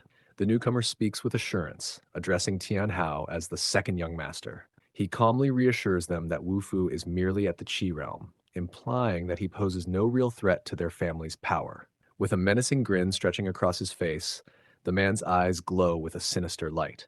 His intent is unmistakable as he declares that within a few days, Wu Fu will simply vanish, like the last slice of pizza at a party, his existence erased as if he never existed. The next day, sunlight filters through the windows of the university dormitory, casting a warm glow along the corridor. A soft bark resonates from behind a door, breaking the early morning quiet. Inside the room, Wu Fu reclines on his bed, while Xiaoha, his loyal companion, playfully explores the scattered items on the floor. Suddenly, the door to Wu Fu's dorm swings open, and Meng Meng rushes in, his face etched with panic. Breathless and clearly distressed, he stammers out that something terrible has happened. Wu Fu, calm and unbothered, raises an eyebrow. Did you run out of snacks or something? Meng Meng, still frantic, informs Wu Fu that Zhou Shun is on his way with people from the disciplinary office planning to stir up trouble. He suggests they should hide since Zhou Shun's uncle is in charge of the office. But before they can act, a voice dripping with sarcasm cuts through the tension, mocking the idea of running away after causing trouble yesterday. Wu Fu looks toward the door where Zhou Shun and his uncle stand smugly, blocking any chance of escape. As Joshin's uncle enters the room, a tense silence falls. Wu Fu remains seated, casually observing the scene while his dog barks alertly. With a sharp glare, Joshin's uncle confronts Wu Fu, accusing him of working with outsiders to pick on his classmates and breaking dormitory rules by keeping a dog. His tone is harsh, as if he's trying to push Wu Fu into a corner. But Wu Fu stays calm, staring back with eyes that show he's not the least bit intimidated. Meng Meng, trying to defend Wu Fu, quickly explains that it wasn't Wu Fu who called the outsiders, it was Hetian Hao. But before he can finish, Joshin steps in, his voice cutting through the room with authority, telling Meng Meng to shut up and not speak unless spoken to. Wu Fu tells Meng Meng not to waste his breath on them. They think money talks, but apparently it also shouts. Wu Fu thinks to himself, a determined look crossing his face. He's had enough of this. His hand crackles with energy as he channels his power, ready to strike. Meng Meng shouts, trying to stop him, but Wu Fu is already committed. The intensity in his eyes shows he won't be holding back. His fist shoots forward, electrified and unstoppable, aimed directly at Zhou Shun. As Wu Fu's electrified fist stops just inches from their faces, the sheer force of the motion causes a gust of wind that blows Zhou Jun's uncle's wig clean off his head. The sudden shock leaves them wide-eyed and speechless. Wu Fu, unfazed, points firmly toward the door, commanding them to leave immediately. Zhou Shun, struggling to maintain his composure, nervously suggests that Wu Fu should take responsibility and be truthful about what happened. Wu Fu isn't interested in any more talk. He grabs Zhou Shun by the collar, lifting him effortlessly. With a calm but menacing tone, he asks, "Do you really need me to escort you out?" Wu Fu's grip tightens as Zhou Shun's uncle, trying to maintain his bravado bike, vows to report Wu Fu's actions to the school administration and ensure severe consequences. But the fear in his uncle's voice betrays his confidence. His uncle, seeing the situation escalating, makes a run for it, leaving Zhou Shun desperate and calling out not to be abandoned. As the uncle disappears down the hallway, Zhou Shun's voice echoes in panic, but Wu Fu isn't done teaching his lesson. As the morning light filters through the classroom window, Meng Meng can't help but reflect on the events of the previous day. Concerned, he quietly asks Wu Fu if they might have taken things too far. Before Wu Fu can respond, the bustling classroom is interrupted by the stern voice of Zhou Shun's uncle commanding the students to settle down. "Settle down," he barks, like a drill sergeant addressing a room of rookies. He declares that Wu Fu has crossed the line not just by breaking school rules, but also by showing disrespect to those in charge and seriously injuring He Tianhao, who is now in the hospital. As the students murmur among themselves, one mentions hearing that the situation wasn't as it was being presented. Another chimes in, saying they saw Wu Fu being confronted by some thugs at the school gate that morning, sent by He Tianhao. Wu Fu sent them packing, though. After meeting with the school administration, the decision has been made to expel Wu Fu, he says, as if it's already a done deal. An example must be set. A few students exchange uneasy glances. One of them speaks up in a half-whisper. "Isn't it funny how the one starting all the trouble is conveniently not in the room?" Another adds, "It's not what you know, it's who you know." Outside the classroom, Joshin, still smarting from the humiliation Wu Fu had inflicted on him, mutters under his breath with a scowl, "I'll make sure no one dares to cross me again." The room falls silent as the disciplinary director gives Wu Fu a chance to speak, asking if he has anything to say in his defense. Just as the tension seems unbearable, the silence is shattered by the sudden slam of the door. A female voice rings out, confidently declaring, "Yes!" The room is stunned into silence as Shu Qingqing bursts in, her voice cutting through the tension.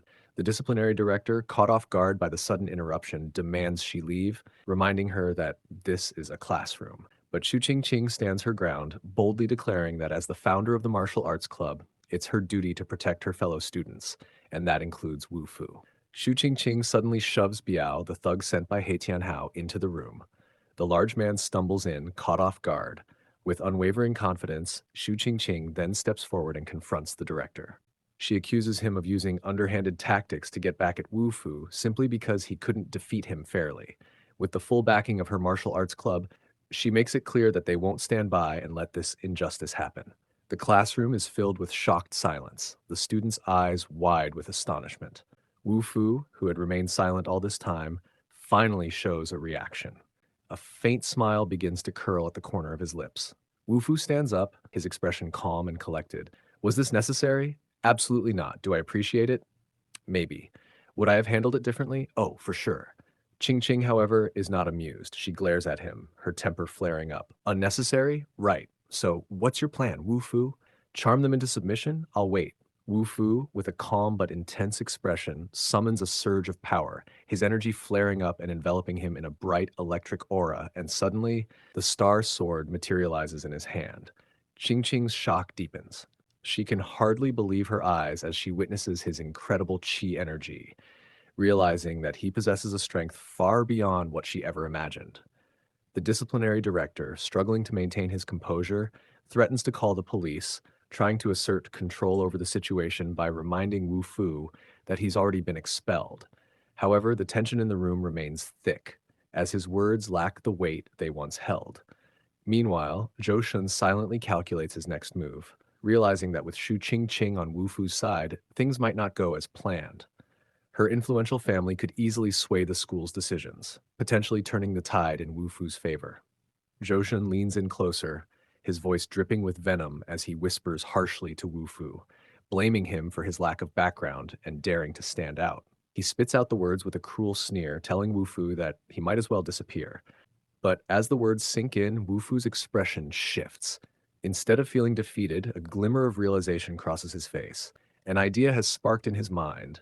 Wu Fu smirks, downplaying Zhou Shun's attempt at confrontation. He casually suggests that there might be some confusion, all while subtly channeling qi into the tips of his fingers. The energy flickers ominously, leaving no doubt that Wu Fu is planning something. Wu Fu suddenly extends his fingers toward Zhou Shun, channeling a burst of qi that radiates with intense energy. The movement is swift and precise, catching Zhou Shun off guard as his eyes widen in shock. As Wu Fu's fingers make contact, a sudden surge of qi rushes through Zhou Shun, overwhelming his senses. Pain shoots through his body, causing him to stagger back, clutching his head in agony. The once confident and arrogant expression on Zhou Shun's face is quickly replaced with one of sheer panic. His uncle, witnessing the sudden change, stumbles back in shock. The classroom erupts in confusion as Zhou Shun's agonizing screams fill the air. The students exchange bewildered glances, trying to make sense of the situation. Zhou Shun's uncle, alarmed by the sudden turn of events, rushes to his side. Zhou Shun, clutching his head in pain, desperately points towards Wu Fu, accusing him of causing his suffering. Wu Fu challenges Zhou Shun's uncle, demanding that he provide any evidence to back his accusations. Meanwhile, Shu Qingqing, standing nearby, senses the subtle but powerful shift in energy. She realizes that Wu Fu had secretly used his spiritual energy on Zhou Shun. Zhou Shun, overwhelmed by the intense pain from Wu Fu's spiritual energy, collapses to his knees, panic overtaking him. Desperation laces his voice as he pleads for mercy, admitting his wrongs. Wu Fu remains cold and unmoved, making it clear that someone like Zhou Shun isn't even worthy of addressing him directly. Zhou Shun, overwhelmed by an intense, unbearable headache, cries out, "Father, please let me go." His voice is filled with pain as he begs Wu Fu for mercy. Wu Fu, with an unwavering gaze, presses Zhou Shun, asking if he can now tell the truth. Overwhelmed by the searing headache and unable to withstand the pressure any longer, Zhou Shun confesses everything. He reveals that it was He Tianhao who ordered people to block Wu Fu, admitting that the entire plot was orchestrated by him. The uncle, unable to bear seeing Joshun in such agony and realizing that things are spiraling out of control, slams his hand on the desk and shouts, "Enough!" His voice echoes through the room, filled with frustration and desperation. Wufu smirks, leaning forward. "So, we good? Or are you waiting for more special effects?" Meanwhile, Joshun, unable to handle the immense pressure and his overwhelming headache, loses control completely. In a moment of utter humiliation, he soils his pants. The entire class stares in stunned silence before a few giggles start bubbling up from the back. The director, face pale and visibly flustered, tries to regain control of the situation. Clearing his throat, the director insists, "This incident requires further investigation. I think we're rushing to conclusions here." He wipes the sweat from his brow. Su Ching Ching, standing firm, arches an eyebrow and gives a subtle, knowing smile. "I'm sure you'll do the right thing, Director," she says calmly. "After all, I'd hate for anyone to get the wrong idea about your fairness." The implication of her family's influence lingers in the air. She then casually announces, "By the way, Wu Fu is now officially a member of my martial arts club," glancing at Wu Fu with a smug smile. The entire room falls into hushed whispers, surprised by this sudden development. The director, surprised by the announcement, blinks and stammers, "When did that happen?" He quickly attempts to recover, smiling awkwardly. Of course, of course. We will handle this without bias, as always," he says, though the sweat on his forehead tells a different story. As they begin to leave the classroom, Wu Fu turns to Shu Qing Qing, perplexed. "Wait, since when am I part of your club?" Shu Qing Qing, rolling her eyes and looking slightly irritated, mutters, "Ungrateful white-eyed wolf. I just saved your butt, and this is the thanks I get." She crosses her arms, huffing. "If it weren't for me, you'd still be sitting there like a statue." Still, Shu Qing Qing can't help but boast. "Do you even know how powerful the Shu family is in Yunhai?" She begins talking grandly about her family's influence, but is suddenly cut off when someone informs her that Wu Fu has already left. Mid-speech, she looks around to see no Wu Fu anywhere.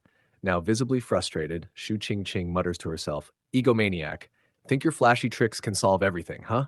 The scene shifts, showing Wu Fu walking far ahead, clearly having no interest in Shu Qing Qing's monologue. He arrives home, opening the door to find his dog the only one there to greet him. Kneeling down, he pets the dog, smiling softly as he wonders aloud, "Where's Meng Meng?" Suddenly, his phone buzzes. He picks it up and reads a message from Meng Meng. "I got caught. Here's where I am." Wu Fu's smile fades, replaced by concern as he stares at the screen. He quickly connects the dots. This wasn't just about Meng Meng getting caught. It was a trap set up to lure him in for something much bigger. He stands, a sense of urgency in his eyes. "It's time to act," Wu Fu says to himself, determination washing over him. Meanwhile, in the girls' dormitory on the university campus, a shadowy figure quietly perched by the window. Hidden from sight, he watched the area carefully, waiting. Down by the poolside, Ching Ching was lounging with her friends, basking in the warm sunlight. The atmosphere was calm and serene as they enjoyed their afternoon, completely unaware of the mysterious figure observing them from the shadows. Suddenly, a rustling sound emerged from the nearby bushes, breaking the peaceful silence. The girls tensed slightly, eyes darting toward the noise, but as the leaves parted, a familiar little figure trotted out. It was Xiaoha, the playful dog. Ching Ching's expression softened at once, her concern fading into a knowing smile. She immediately thought of who wasn't far behind. "If Xiaoha's here," she muttered to herself, "Wu Fu can't be too far away." She'd been planning to give him a piece of her mind for running off earlier, and now it seemed fate had aligned their paths once again.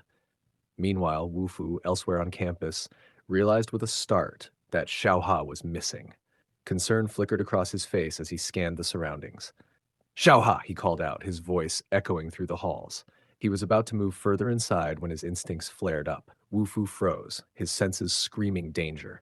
His eyes caught the glint of something in midair, a set of sharp blades, hurtling straight toward him. With barely a moment to react, Wu Fu dodged just in time, the blades shattering against the wall behind him. He straightened, eyes narrowing as he scanned the shadows. Someone was there, lurking. "Who are you?"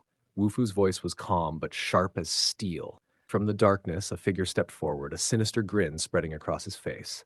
"Oh, you've got some skills," he remarked, voice laced with mockery. It was the mercenary Hetian Hao's father had hired, his reputation fearsome. He chuckled, eyeing Wu Fu with a mixture of amusement and malice. Wu Fu's eyes narrowed further as the mercenary revealed an array of gleaming daggers and knives, each one catching the light with a deadly gleam. The mercenary smirked confidently, clearly ready to unleash a storm of attacks. Without warning, the mercenary hurled his daggers with deadly precision, each one aimed to incapacitate Wu Fu. But Wu Fu was quicker, deflecting the knives with a swift motion, his hands glowing with blue energy. The mercenary lunged at him with a powerful strike, channeling a massive amount of chi into his dagger. The weapon cut through the air with deadly intent, aiming for Wu Fu's heart. In response, Wu Fu gathered his energy, blocking the attack. Their weapons collided with a powerful clash, sending shockwaves rippling through the room and pushing both fighters back from the sheer intensity of their ki. The mercenary, watching Wu Fu effortlessly block his knife with his bare hands, couldn't help but feel a twinge of respect. "You're better than I expected," he muttered, half to himself. Wu Fu, on the other hand, felt a rush of excitement. Finally, a real fight, he thought, his fighting spirit igniting. Since his rebirth, no one had challenged him like this, and he was ready to test his abilities fully. The mercenary's power surged, filling the room with fiery energy as he prepared his next devastating attack. But despite his rising frustration, he couldn't help but look at Wu Fu with disdain. To him, Wu Fu was still nothing more than a Qi realm cultivator, someone unworthy of his time. "You're not even worth the effort," the mercenary sneered. The mercenary appeared behind Wu Fu with blinding speed, aiming to catch him off guard with a swift strike from his dagger. But Wu Fu's sharp instincts kicked in, sensing the move midair. In a heartbeat, he sidestepped the attempt with calm precision, avoiding the strike just in time.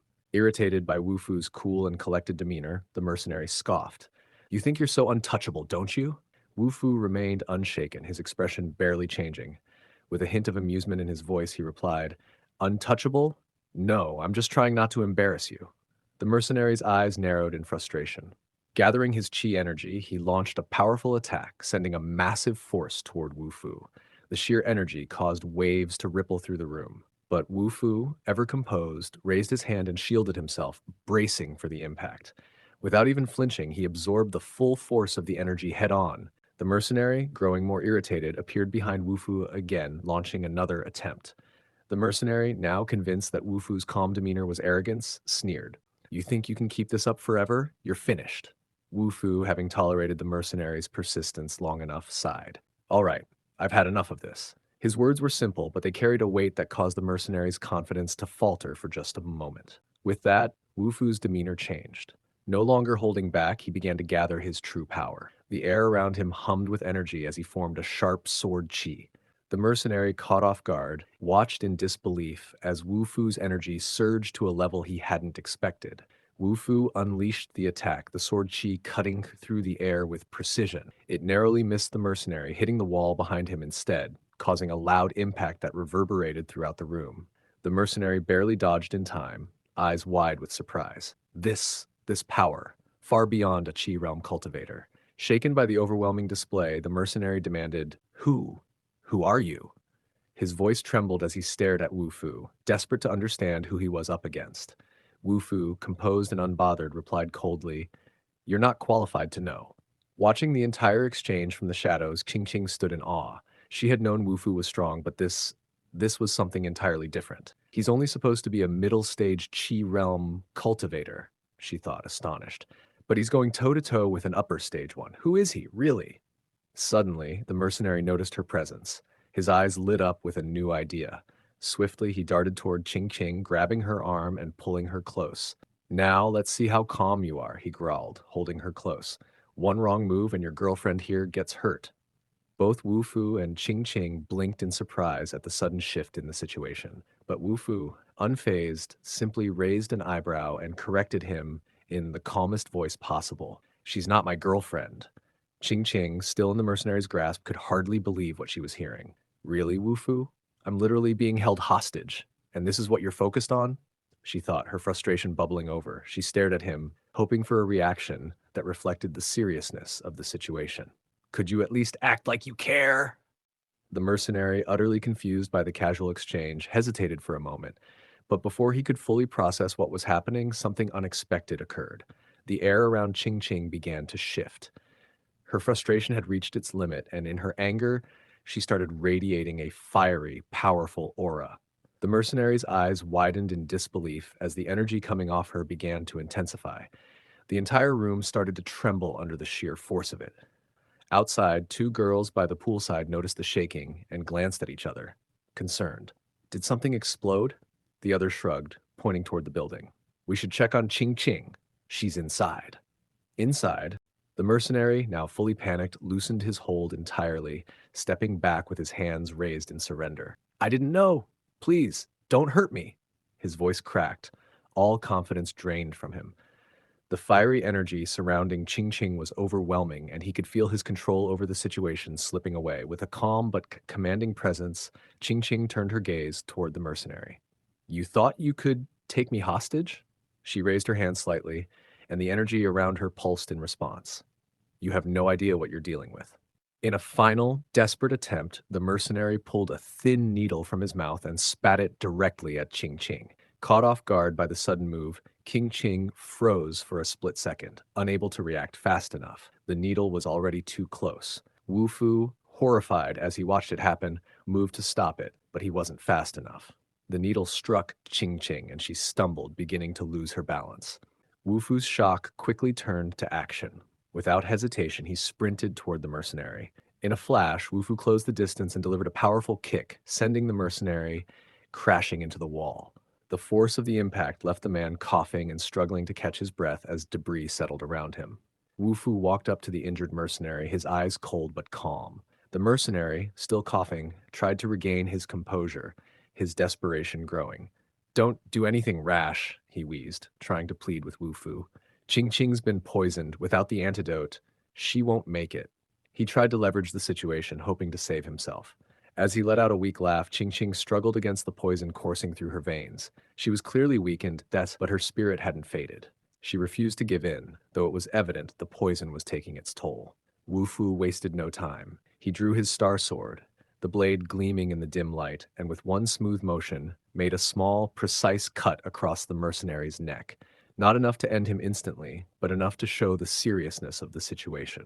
The mercenary's eyes widened in shock as he tried to stop the blood, but it was too late. His strength quickly faded, and despite his efforts to stay standing, he collapsed gently to the floor. His struggle came to a quiet end, the fight leaving his body. Ching Ching, lying on the floor, looked frail and weak. Her voice came out soft and strained as she called Wu Fu's name. Wu Fu, standing over her, saw that she was fading fast. Her energy was almost gone, and she was on the edge of losing consciousness. Barely holding on, Ching Ching whispered, I don't want to die. Her voice was laced with fear and vulnerability, her usual strength slipping away. Wu Fu, his expression calm but firm, knelt beside her and reassured her. You're not going to die, he said quietly. Not while I'm here. With that, Wu Fu carefully removed the needle from Ching Ching's body, his eyes focused as he examined her condition. He could still sense the poison lingering in her system, and his determination grew. Taking a deep breath, he prepared to help her. As Ching Ching began to drift in and out of consciousness, she felt warmth spreading through her body, a comforting sensation that seemed to envelop her. It was as if she was floating, surrounded by gentle, familiar energy. It was Wu Fu's spiritual energy flowing through her, working to heal the damage the poison had caused. Wu Fu, his expression serious but gentle, leaned down and placed his lips near the wound, drawing out the poisoned blood with careful precision. He worked quickly and efficiently, making sure to expel as much of the toxin as he could. Meanwhile, the warm glow of his spiritual energy filled Ching Ching, and slowly she began to stir. Her breathing became more steady, and her body started to respond to the healing energy coursing through her. Her eyelids fluttered, and gradually she regained consciousness, feeling the effects of Wu Fu's care deep within her. Just then, a loud scream from elsewhere startled them both. Wu Fu paused, his head snapping toward the door, while Ching Ching blinked, still disoriented. The scream seemed to break the serious moment. They turned to see Ching Ching's friends standing at the doorway. Realizing they had interrupted something important, one of the girls blushed deeply, stammering an apology. Oh, we didn't mean to interrupt. We were just checking on you. Another girl, looking equally embarrassed, quickly nodded. Yeah, sorry. You guys can, carry on. The group of friends hurriedly backed away, their faces flushed with embarrassment. They quickly excused themselves and disappeared down the hall, clearly mortified by their intrusion. Wu Fu turned away from Qing Qing, carefully spitting out the remaining poison, his expression composed and steady.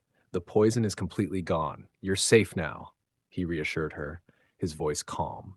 Qing Qing, still feeling a little shaken, slowly gathered her strength. She glanced up at him, her eyes filled with gratitude. Thank you, she stammered softly, relief washing over her. As Wu Fu scanned the room, he discovered the mercenary had stolen Meng Meng's phone and had been using it to deceive him. Fortunately, it became clear that Meng Meng hadn't actually been kidnapped.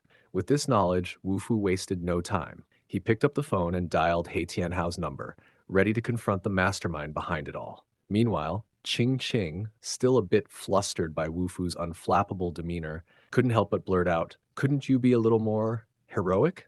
Like a bit more manly?" The scene shifted to a quiet hospital room where He Tianhao was being held.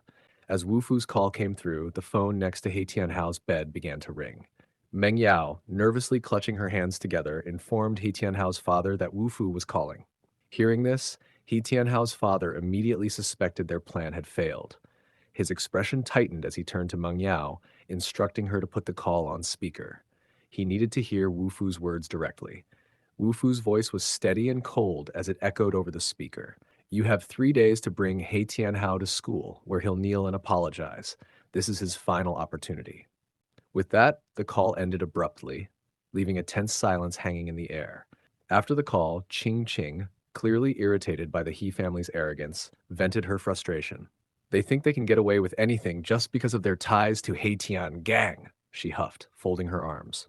Wu Fu, as calm as ever, replied, It doesn't matter. They're after me, not you. Don't worry about it. His voice was steady and reassuring, as though nothing could shake him. Back in the hospital, He Tianhao was seething. He couldn't believe that someone like Wu Fu had dared to challenge him and demand an apology.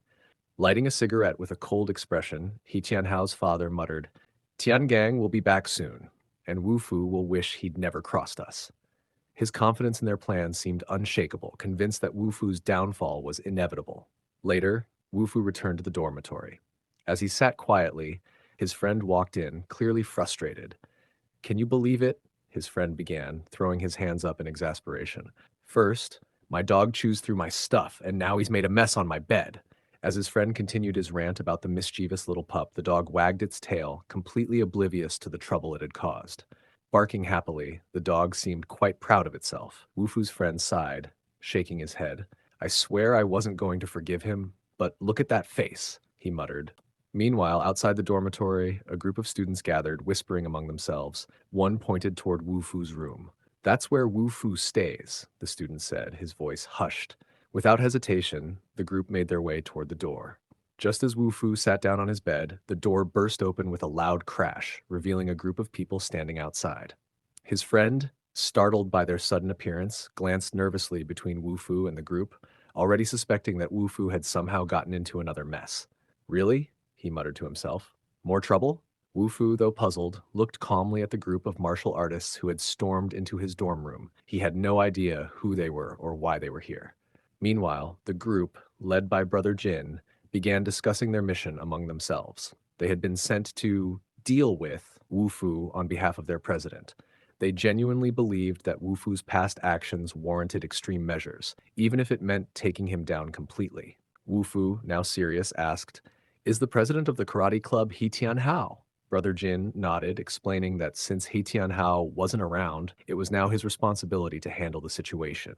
The pieces started to fall into place. Wu Fu had crossed paths with yet another group tied to He Tianhao. The karate club members stood defiantly, scolding Wu Fu for daring to even speak their leader's name. But Wu Fu, unfazed by their attempts at intimidation, gave a calm, cold smile. More underlings, he muttered to himself. One of the karate members lunged at Wu Fu, and in a swift, effortless motion, Wu Fu countered with a precise kick, knocking the attacker off his feet. The sound of the impact echoed through the room as the first opponent hit the floor with a loud thud. One of their seniors, clearly embarrassed by the swift defeat, coughed awkwardly before commanding the rest of the group to attack. Wu Fu's friend, now very concerned, urged him to be cautious. Are you sure about this, Wu Fu? But Wu Fu remained calm, a confident smirk spreading across his face. Don't worry, he replied, his voice light and unconcerned. They're not even worth my time. As the rest of the group prepared to charge at him, Wu Fu shrugged casually. Seriously, He added, "This is getting repetitive." As the enraged attackers shouted and charged toward Wu Fu, they were confident they could overpower him. However, Wu Fu's calm eyes locked onto them, showing no fear. In an instant, he responded with a swift strike, catching one of them completely off guard. With a powerful punch, Wu Fu slammed the first attacker to the ground. "Did you trip, or was that me? Hard to tell with how fast you hit the ground." His gaze locked onto the remaining opponents, who were clearly shaken. He taunted them with a calm but dangerous demeanor, daring them to try and send him to the hospital like they had claimed. The remaining attackers, desperate and determined, decided to attack together. They rushed forward, hoping their combined strength would overwhelm Wu Fu.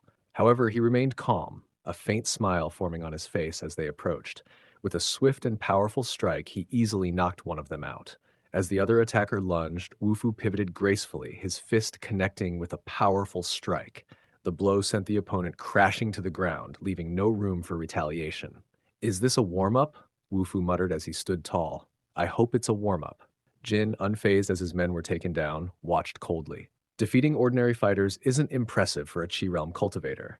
But now you face me. The real fight has begun, Jin declared, warning Wu Fu that death was the only path ahead for him. Wu Fu raised his hand and curled his finger in a mocking gesture, daring Jin to come at him. Jin charged forward with all his strength, his Qi energy crackling in the air.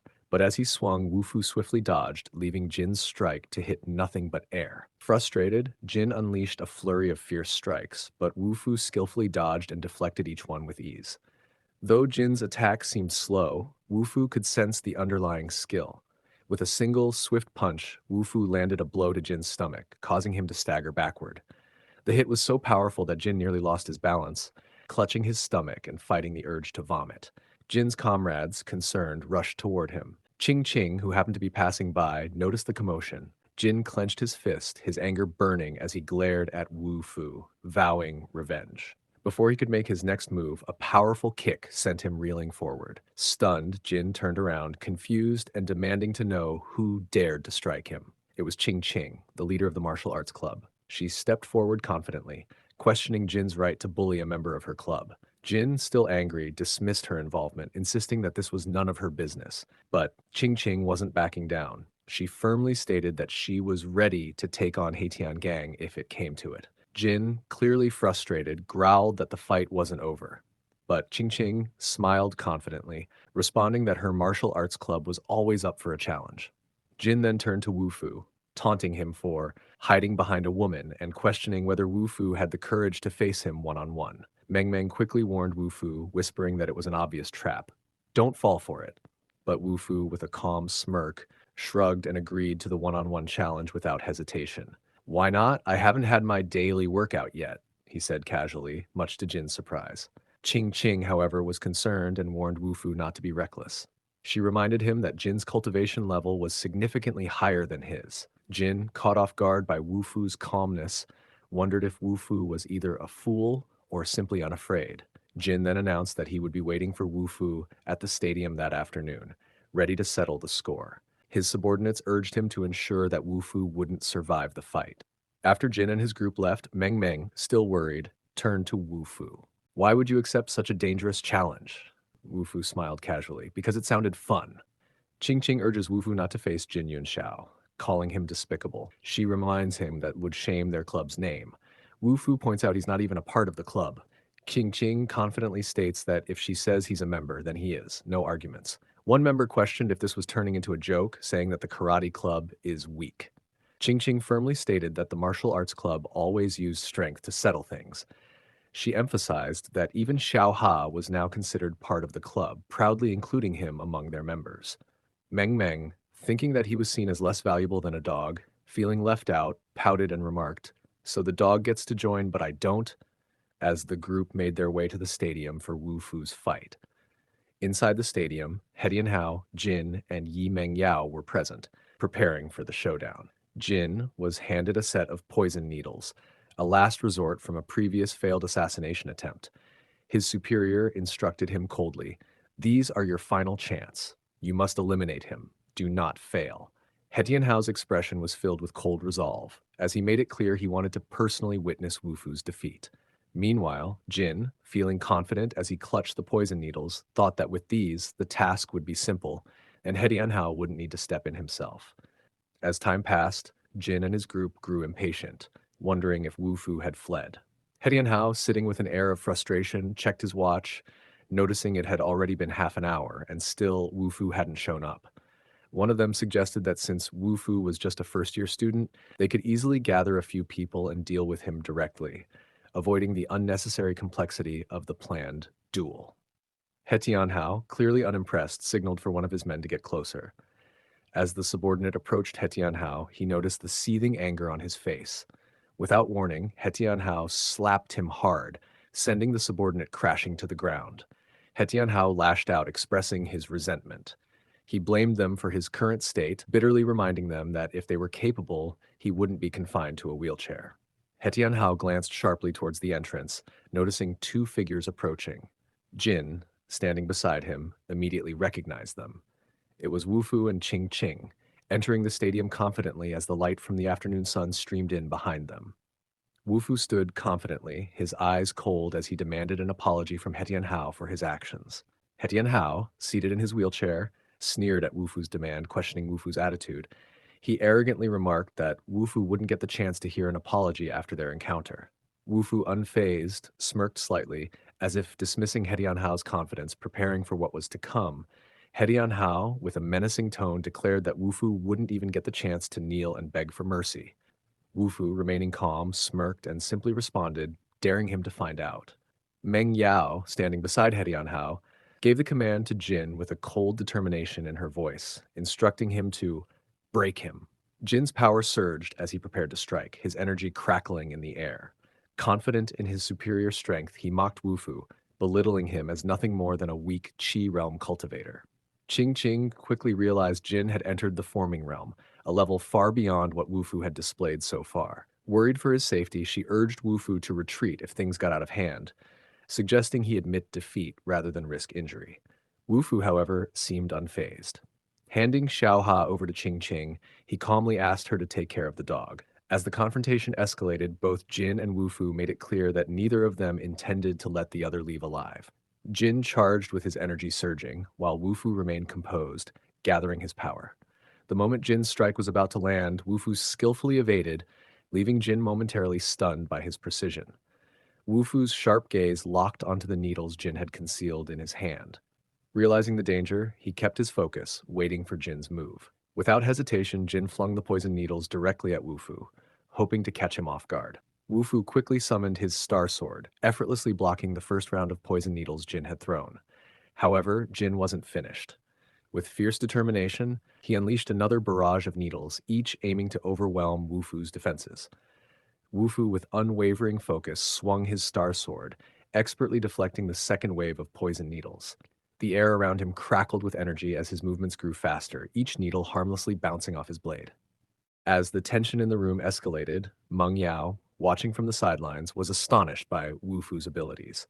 Meanwhile, Jin grinned, feeling confident.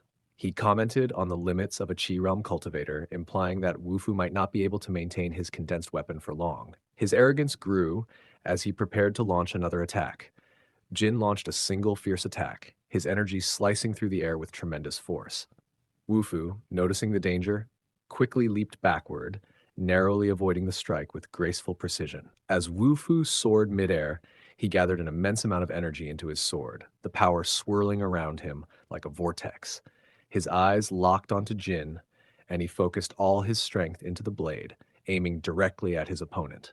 As Wu Fu's energy-infused sword slashed through the air, it made direct contact with Jin, striking him with immense force. The aftermath of Wu Fu's powerful attack became evident as a large, gaping wound appeared on Jin's chest. His eyes widened in disbelief. The bystanders looked on, equally shocked, their faces reflecting disbelief and fear as they realized what Wu Fu had just done.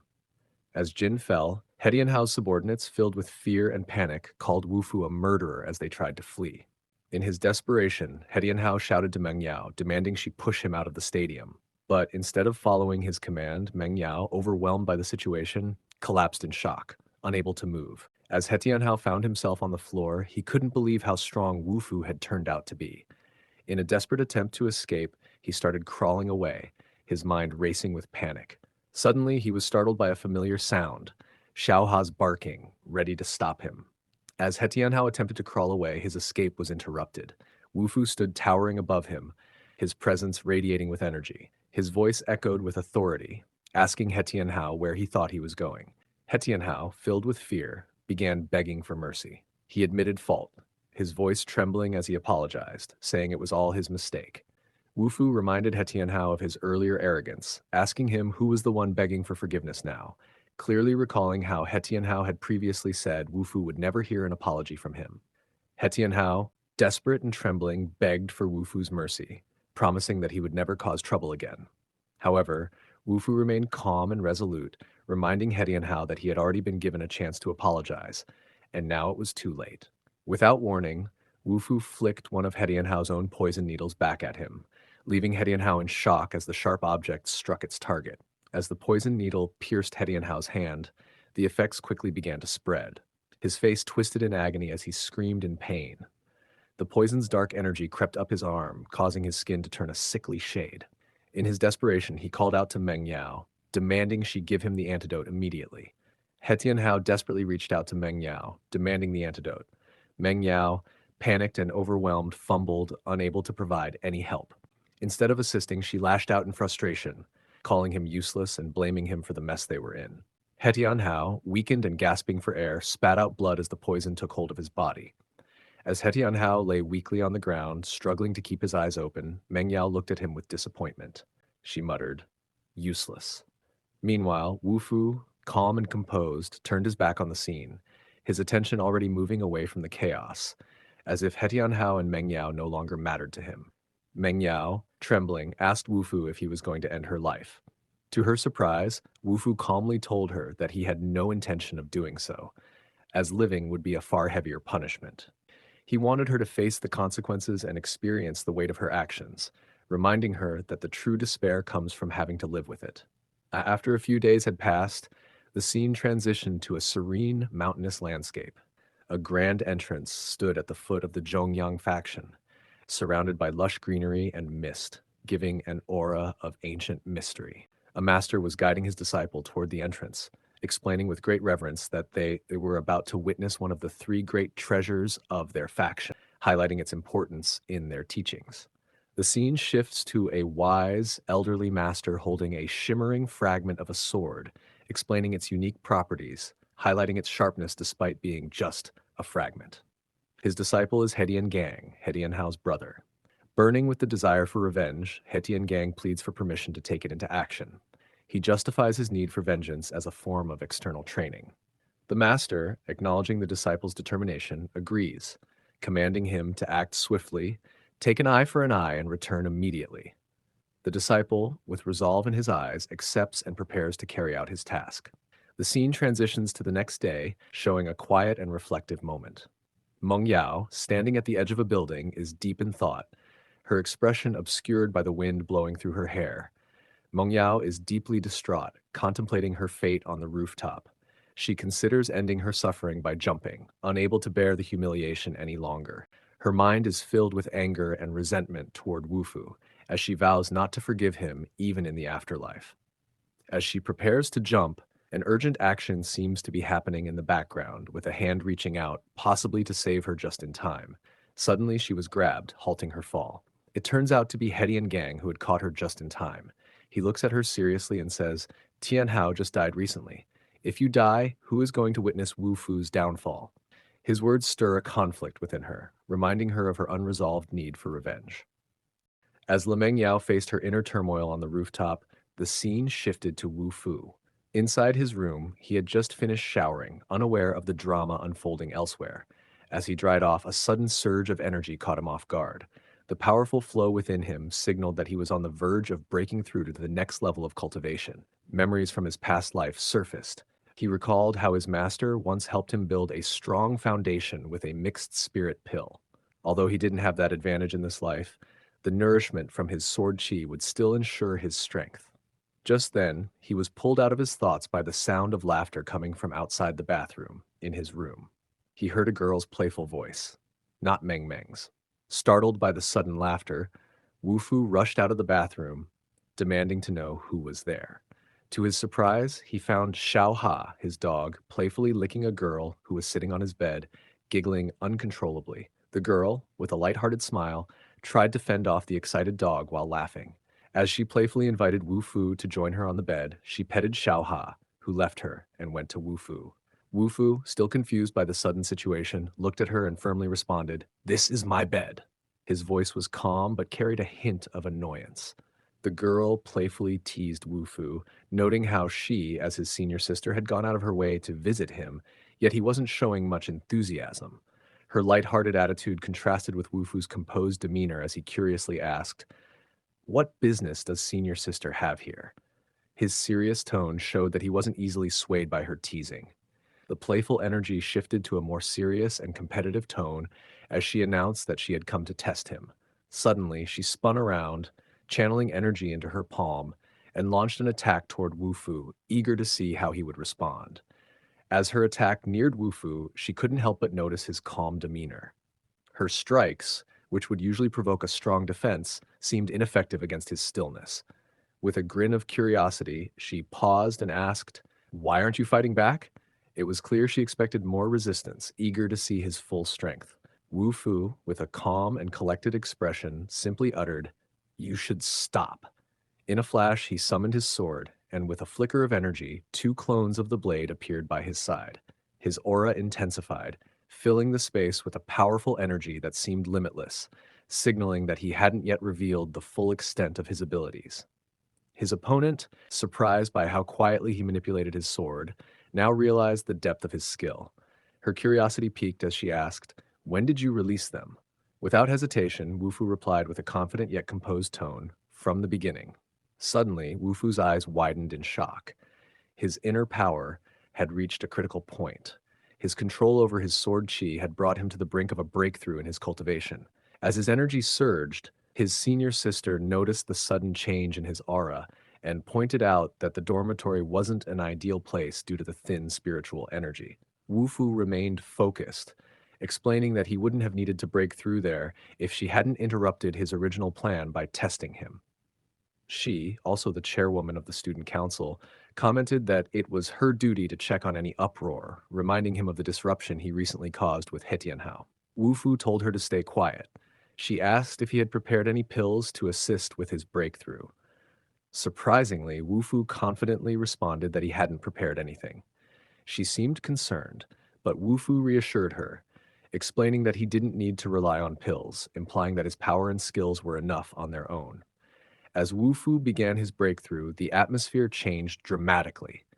His senior sister observed in shock as he started gathering all the spiritual energy within a 10-mile radius. She couldn't believe the sheer power he was displaying, wondering if this was truly the strength of someone at the Qi realm. As Wu Fu entered a deeper state of concentration, the energy gathered even more intensely around him. His eyes glowed brightly as the barrier to the next realm shattered, allowing him to fully transcend into a new level of strength. Wu Fu finally broke through. As his chi surged to new heights, the energy inside him spiraled out of control, swirling wildly like a raging storm. The intensity of the force was so great that it unexpectedly tore apart the senior sister's clothes, leaving her shocked and vulnerable in the midst of the overwhelming power. Startled and embarrassed, she let out a sharp scream, hastily attempting to shield herself as the overwhelming force left her utterly unprepared and vulnerable. As senior sister Shu's scream echoes down the hallway, a group of curious students rush over, shoving and arguing to get a better look. "Let me see." "Stop pushing," they complain, eager to see what's happening. Meng Meng, who was among them, smirks, wondering if Wu Fu has somehow managed to charm senior sister Shu. Just as they're all crowded around the door, it suddenly swings open, revealing them all huddled together, caught in the act. As the door opens, Meng Meng and the others freeze, staring wide-eyed at senior sister Shu, who looks furious and flustered. Meng Meng can't resist sniffing the air around her, which only makes the situation worse. With an irritated glare, senior sister Shu yells, "Get out of here, perverts!" Startled, the boys scramble to escape, stumbling over each other in their haste to flee down the hallway, leaving her fuming in their wake. Meng Meng, grinning and giving a thumbs up, peeks into the room, congratulating Wu Fu with a cheerful, "Good job, Brother Fu." But Wu Fu remains focused, looking unimpressed by Meng Meng's interruption. Turning around, senior sister Shu, still fuming and flustered, snaps at Wu Fu. "You! Turn around and bring me a pair of clothes." The scene shifts to an elaborate mansion where a clock ticks loudly, marking the passing time. Inside, the atmosphere is tense as a man glances at the ticking clock, his patience wearing thin. He questions his uncle, wondering if Wu Fu would really toy with them by not showing up. With irritation, he adds that Wu Fu is just a Qi realm cultivator, yet dares to be this arrogant. Ching Ching rolls her eyes and cuts in, pointing out that Wu Fu is clearly stronger than him, her words hanging heavy in the air. Shu Tian, Ching Ching's father, commands attention with a firm "Enough!" His voice cuts through, silencing the conversation. The respectable senior, standing beside Shu Tian, raises his voice with authority, saying, "He saved Ching King's life not once, but twice. What's the problem if we wait a single day for him?" His words emphasize the respect Wu Fu has earned through his actions. As Wu Fu walks calmly through the trees on his way to meet Ching Ching and the others, he suddenly halts. His sharp senses pick up the faint sounds of someone following him, hidden in the shadows. With a steady tone, he calls out, "We've come this far, and you're still hiding?" His loyal dog, Xiao Ha, glances around in confusion. Two figures step out from the shadows, smirking with an air of arrogance. One of them taunts Wu Fu, suggesting he should have run to a crowded place to call for help, since he's just a mere Qi realm cultivator. The other grins, adding that leading them here was a foolish move, practically inviting his own doom. Their confidence is clear, underestimating Wu Fu as they close in, ready to strike. Wu Fu stands unfazed, casually revealing that he's already reached the forming realm, his power far surpassing what these men expected. One of the men, clearly frustrated, mocks Wu Fu's boldness, scoffing that he'd dare offend someone as powerful as Heitian Gang with just that little bit of strength. Wu Fu, undeterred, questions them directly, asking if they were sent by Heitian Gang himself, while his dog, Xiaoha, runs toward the mansion. One of the men smirks, explaining that they were only sent to investigate Wu Fu. But then his tone shifts with a sinister edge, suggesting that bringing Wu Fu's head back with them might earn them extra favor with Heitian Gang. With a glint of malice in his eyes, he slowly unsheathes his weapon. One of the attackers hurls his sword through the air with a fierce spin, aiming directly at Wu Fu. But Wu Fu stands his ground, calm and composed, his eyes sharp and focused. A confident smirk hints at the edge of his lips, as if he's already anticipated this move. Back at the mansion, Shu Tian asks Qing Qing if Wu Fu has arrived yet, sensing that he's running later than expected. Qing Qing looks concerned, noting it's unusual for him to be delayed. Suddenly, they hear the distinct barks of Xiao Ha, who comes rushing towards them.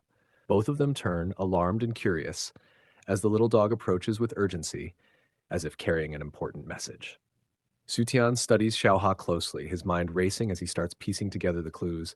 He mutters to himself, "Isn't this his dog?" The realization stirs curiosity, but before he can say more, another man bursts out in anger, unable to contain his frustration. "This fool, a mere Qi realm cultivator, dares to mock us with a dog?"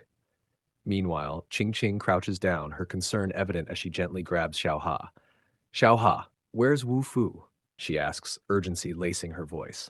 Xiaoha tugs at Ching King's sleeve, barking with urgency. The elderly man watches with a serious expression, piecing things together. "It seems Wu Fu might be in some sort of trouble," he states, his tone filled with concern. Shu Tian, understanding the situation, nods decisively and says, "All right, let's move." Wu Fu stands firm as the blade hurtles toward him, his eyes sharp and unwavering. Wu Fu quickly sidesteps, dodging the blade with swift precision. The enemy channels his chai, skillfully redirecting the blade midair. It twists back toward Wu Fu with fierce speed, propelled by the enemy's controlled energy, slicing through the air. Wu Fu swiftly dodges the redirected blade once more, his sharp gaze locked onto his opponent. The enemy swiftly catches his blade midair, and with a fierce leap, he charges directly at Wu Fu. Wu Fu remains calm and composed, his gaze locked onto his opponent. As the enemy lunges forward with a fierce strike, Wu Fu instantly summons his star sword, meeting the oncoming blade with a resounding clash. Sparks fly as the enemy smirks, narrowing his eyes in realization. "Forming realm, huh? So you actually broke through," he sneers, though his arrogance remains intact. Wu Fu stays calm, his star sword shimmering with immense power. With an unwavering gaze, he replies, There's still plenty you don't understand. The energy between their blades crackles like a storm about to erupt. Meanwhile, Qing King and the group arrive, guided by Xiao Ha through the dense forest. Seeing the confrontation, Qing King's face pales as she exclaims, "Two forming realm cultivators? Wu Fu is in real danger." Her grandfather, however, remains composed, a trace of pride in his voice as he reassures her, "There's no need to worry. Wu Fu has broken through to the forming realm too. He can handle this." In the heat of battle, Wu Fu's star sword glows with radiant energy. With one decisive motion, he cleaves through the enemy's weapon as if it were nothing more than paper. The sheer force of his attack sends a shockwave through the air, and in one swift slash, he strikes his opponent down. The enemy collapses, defeated in an instant, leaving the onlookers stunned. Shutian, Qing Qing, and the others can only watch in awe as Wu Fu's raw power radiates from his blade, even though the weapon itself appears damaged. The elder, visibly impressed, silently marvels at Wu Fu's capabilities, recognizing the immense strength behind every move. As Wu Fu's first opponent falls, the second man, realizing the peril, panics. He bolts into the forest, his voice trembling as he mutters, "Our intel was wrong. He's far beyond the Qi realm." Fear grips him as he glances back at Wu Fu, now suspecting that the weapon in his hand might be a priceless artifact. But before he can get far, Wu Fu locks eyes with him, his gaze cold and unyielding. "Running won't save you," Wu Fu declares, his voice firm. He channels his sword Qi, and a wave of devastating energy surges from his blade, slicing through the air with unstoppable force. The fleeing enemy, overwhelmed by the incoming attack, freezes in terror as the energy strikes with precision. A shallow cut marks his neck, lethal and deliberate. He stumbles to the ground, clutching at his wound, the realization of his defeat settling in as Wu Fu approaches, his aura radiating dominance. Xiaoha's excited barks break the tense atmosphere as he bounds over to Wu Fu, wagging his tail happily. Qing Qing smirks at her brother, who had earlier boasted about his strength. "So, weren't you saying you could take on Wu Fu?" she teases. Her brother, clearly flustered, scratches the back of his head and nervously chuckles. Ha! The moon sure is round tonight, isn't it?" Shu Tian, observing the interaction, shakes his head with a smirk and remarks, "Truly shameless." Amidst the aftermath, Xiaoha trots back with something clutched in his mouth. Qing Qing's brother's eyes widen as he recognizes the precious spirit stone. But before anyone can react, Xiaoha cheerfully swallows it, his eyes sparkling with satisfaction.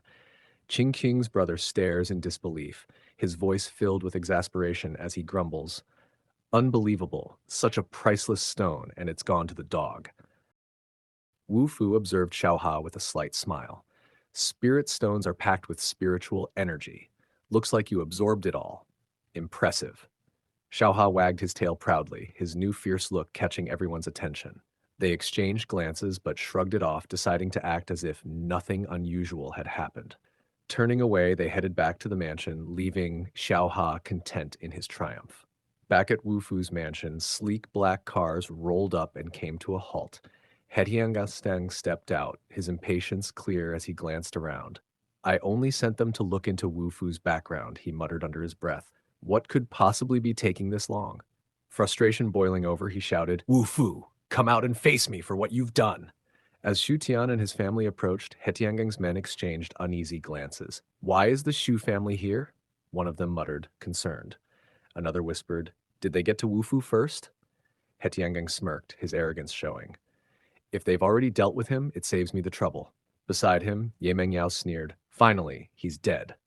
Her satisfaction was short-lived as a familiar voice calmly interrupted. "Were you looking for me?" Wu Fu appeared, alive and unbothered. Ye Mengyao's smug expression shifted to confusion. She turned to Hetiangang, demanding, "Didn't you say Wu Fu was already dead?" Hetiangang's face hardened as he retorted, "Both my juniors are forming realm cultivators.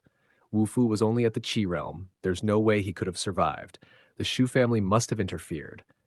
Hetiangang's men, emboldened by his words, accused the Shu family of killing the disciples of the Yangzhong sect. Quick to avoid blame, Qing Qing's brother stepped forward, pointing at Wu Fu. "It was him, not us. We had nothing to do with it." His shamelessness earned disapproving looks from the Shu family. Qing Qing's grandfather and the others silently judged his behavior, their disappointment evident. Hediangang wasn't convinced. His sharp glare pierced through the Shu family as he snapped, "Do you really expect me to believe that? What a pathetic excuse." Shutian's father stepped forward, his presence commanding respect. "The Shu family has stood strong in Yunhai City for decades," he said, his voice firm. "We answer to no one, especially not the likes of you." He gestured decisively toward his family. "If any outsiders dare trespass onto Su family grounds, show no mercy." His family responded in unison. "Yes, sir."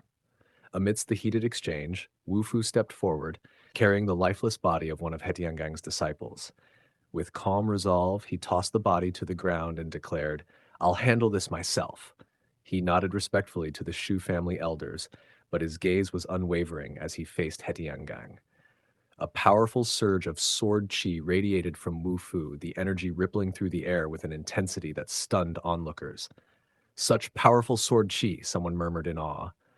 Hetiangang, now aware of Wu Fu's newfound strength, furrowed his brow. "Since when did he reach this level?" he muttered. His butler stepped forward, his voice low and cautious. "Master, the Shu family is strong. Perhaps it would be wise to retreat for now." Hetiangang hesitated but reluctantly agreed. Before leaving, he turned to Wu Fu, his glare filled with malice. "Enjoy this moment, Wu Fu. Next time you'll wish you weren't born." His words carried a dark promise of vengeance as he stormed off. Once the tension outside had dissipated, Wu Fu and the others moved inside the mansion. Seated comfortably, Qing Qing's brother wasted no time trying to curry favor with Wu Fu. "Brother Wu, here's some tea," he said, showering him with compliments. "With how handsome you are, you'll have no trouble getting a girlfriend." Qing Qing rolled her eyes, clearly exasperated by her brother's shameless flattery.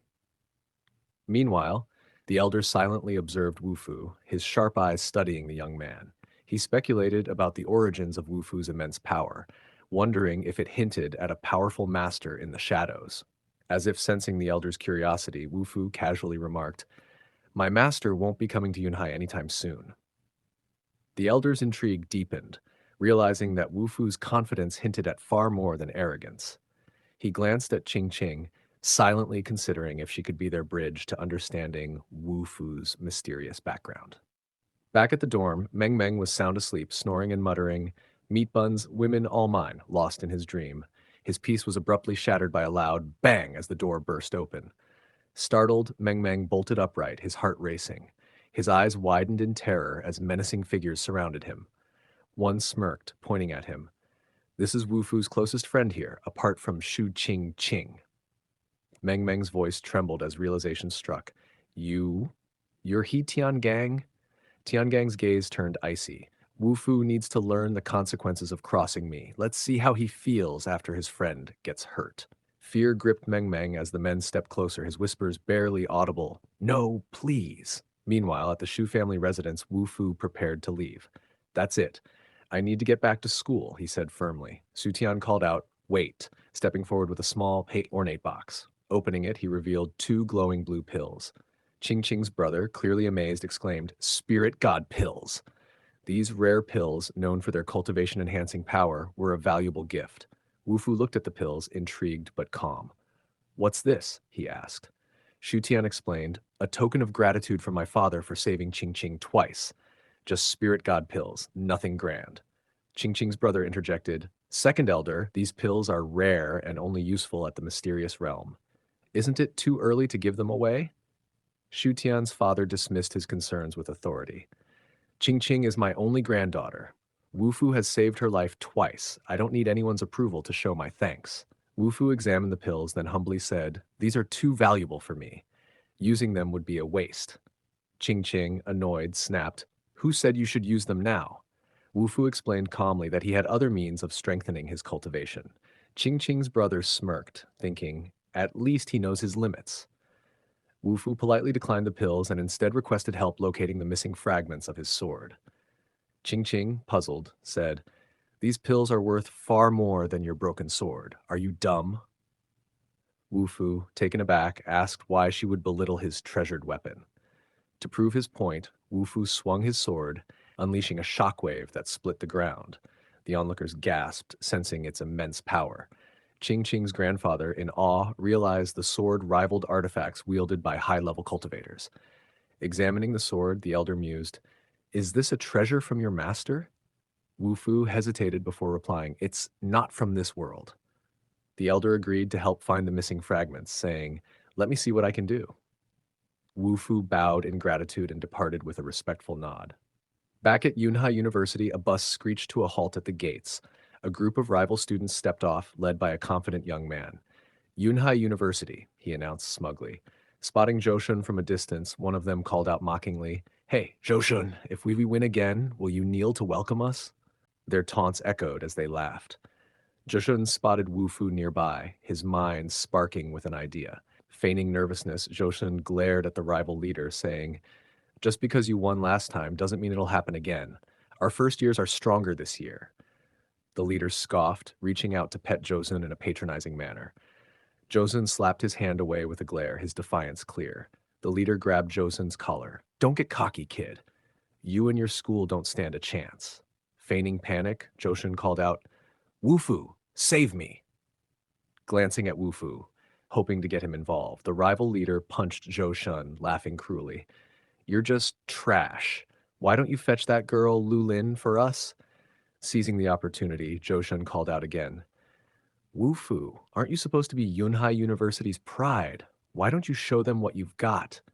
Wu Fu, confused and annoyed, wondered why Zhou Shun was dragging him into this mess. Frustrated that Wu Fu wasn't stepping in, the rivals mocked, "Ha! Yunhai University is full of trash. You might as well admit defeat." As Wu Fu turned to leave, a rival blocked his path, gripping his shoulder. "Where do you think you're going?" the purple-haired student sneered. Wu Fu shot him a cold glare.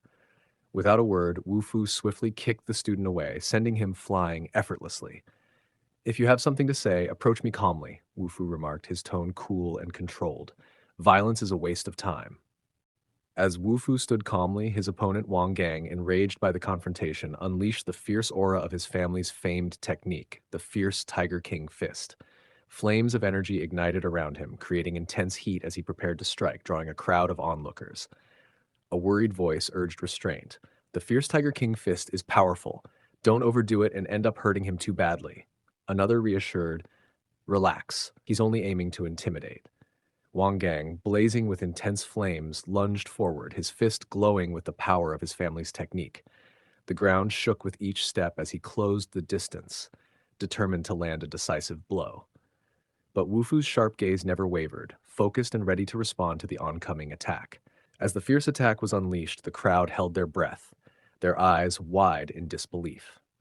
In a moment that seemed to defy logic, Wu Fu stood unfazed, his hand firmly blocking Wang Gang's blazing fist. Wang Gang, equally stunned, stammered, "How can this be?" With icy calmness, Wu Fu gripped Wang Gang's blazing fist, his gaze unwavering. "You're out of your depth," he stated coldly. "Walk away while you still can." Wang Gang's face twisted in fury, his pride stung by Wu Fu's dismissive words. "Don't act tough," he spat, his eyes blazing with anger, refusing to back down. The crowd watched intently as Wang Gang, seething with rage, charged up a powerful attack with his other hand.